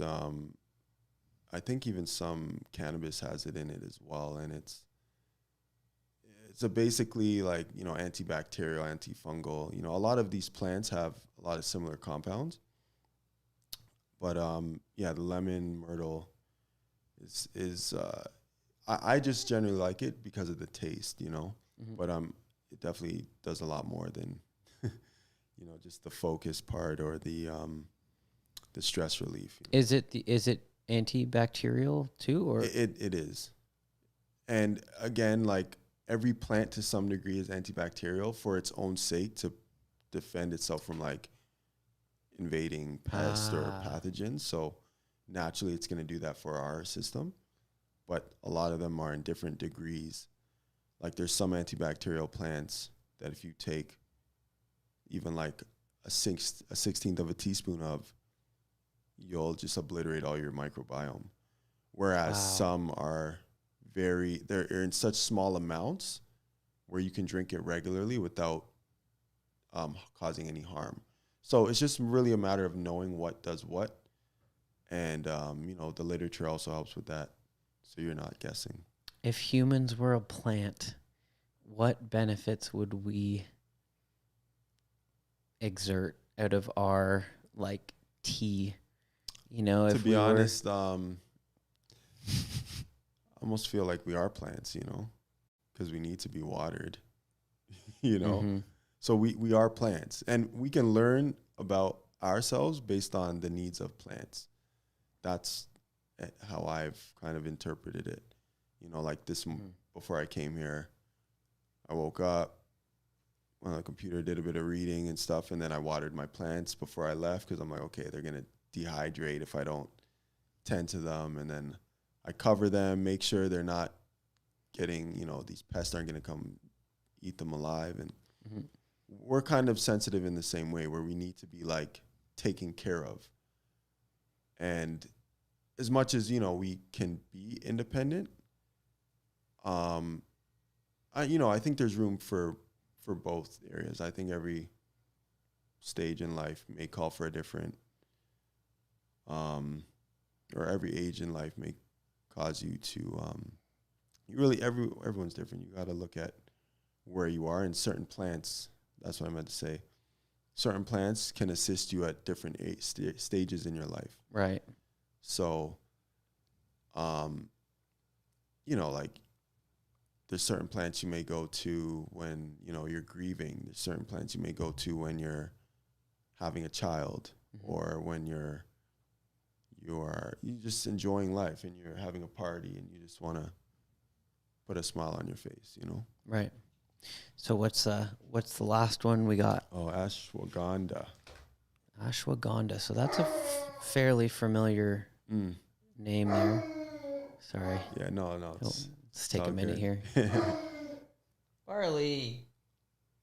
Stop it. UPS driver? Yeah.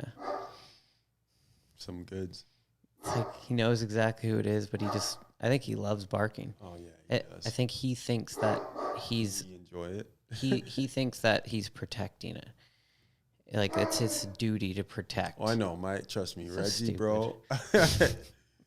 No, but that's kind of cool, though, you know? That is cool. It's like, if they were in a pack, it would make more sense, you know? But because they're alone, it seems kind of weird. But It only seems weird because I spend every day being like, Don't bark. Yeah, don't bark. You don't need to protect me. Like, chill out. I hear you. So ashwagandha is the last one. And it says anxiety/sleep/stress, thyroid support, healthy joints, nervine tonic, blood flow, adaptogen. Yeah, so nervine tonic is Harley, we're doing a podcast. You fucker. Oh, that's going in there. What's up? So yeah, nervine tonic is like a nervine is a classification of herbs that addresses all nervous system disorders. So your nervous system is highly underlooked from my research and my experience. And it is like what signals to your body that there is a threat, or there, you should just relax and be at peace. So it's like the signals. It's like your internal. It's like gauging between what's you and what's not you. You know, your nervous system. In terms of the signaling. So there's many herbs in this classification. Ashwagandha is one of them, which helps you to be more grounded, just relaxed. There's skullcap, which is one of my favorites. There's Solomon seal, our root, which is very calming, and it helps you to relax and helps with sleep issues. It helps with they say it's like a cardiac tonic, so for your heart as well. And there's like lemon balm. There's even a lot of these other herbs here would be classified as a nervine to some degree. Some are stronger than others, though. So a strong nervine, even like kava, some nervines may put you to sleep, while others, they will just relax you without being too aggressive on your nervous system. Right. So to sum up ashwagandha in a simple form, what's kind of... Well, so ashwagandha is, in Indian medicine, is one of their top herbs that they've used for thousands of years for men's health, testosterone. Okay. To keep us strong and to help with the brain. It helps with preventing hair loss. It helps with just a variety of different other issues that we face, you know. In India is a bit more in tune with natural remedies, or? Well, again, anywhere that hasn't been impregnated by the ideas of the West, because essentially before pharmaceuticals, what else was there for healing? You know what I mean? Just realistically, like if you didn't have plants, you didn't stay alive. So the first, as far as I'm concerned, the first wars that ever existed was the spice wars. They would go and they would fight over different spices and herbs and plants because they knew if they didn't have these things, they would die. Crazy. You know? Wow. Like turmeric, black pepper, all these things. Like we're so overwhelmed by it that it doesn't seem that important to us because it's just everywhere. But if these things stopped coming in, like we'd be in big trouble. Right. You know? Wow. Well, dude, that's amazing that you're on this journey to heal. Thank you. Not only yourself, but everyone else. That's really, really cool. Super inspirational for me to like make me want to kind of take my health more seriously, get onto some of these remedies and just take life to the next level. Most certainly. Thank you, man. Yeah, dude. Well, thanks for coming on. It was a good chat. For sure, bro. All right, man. See you next time.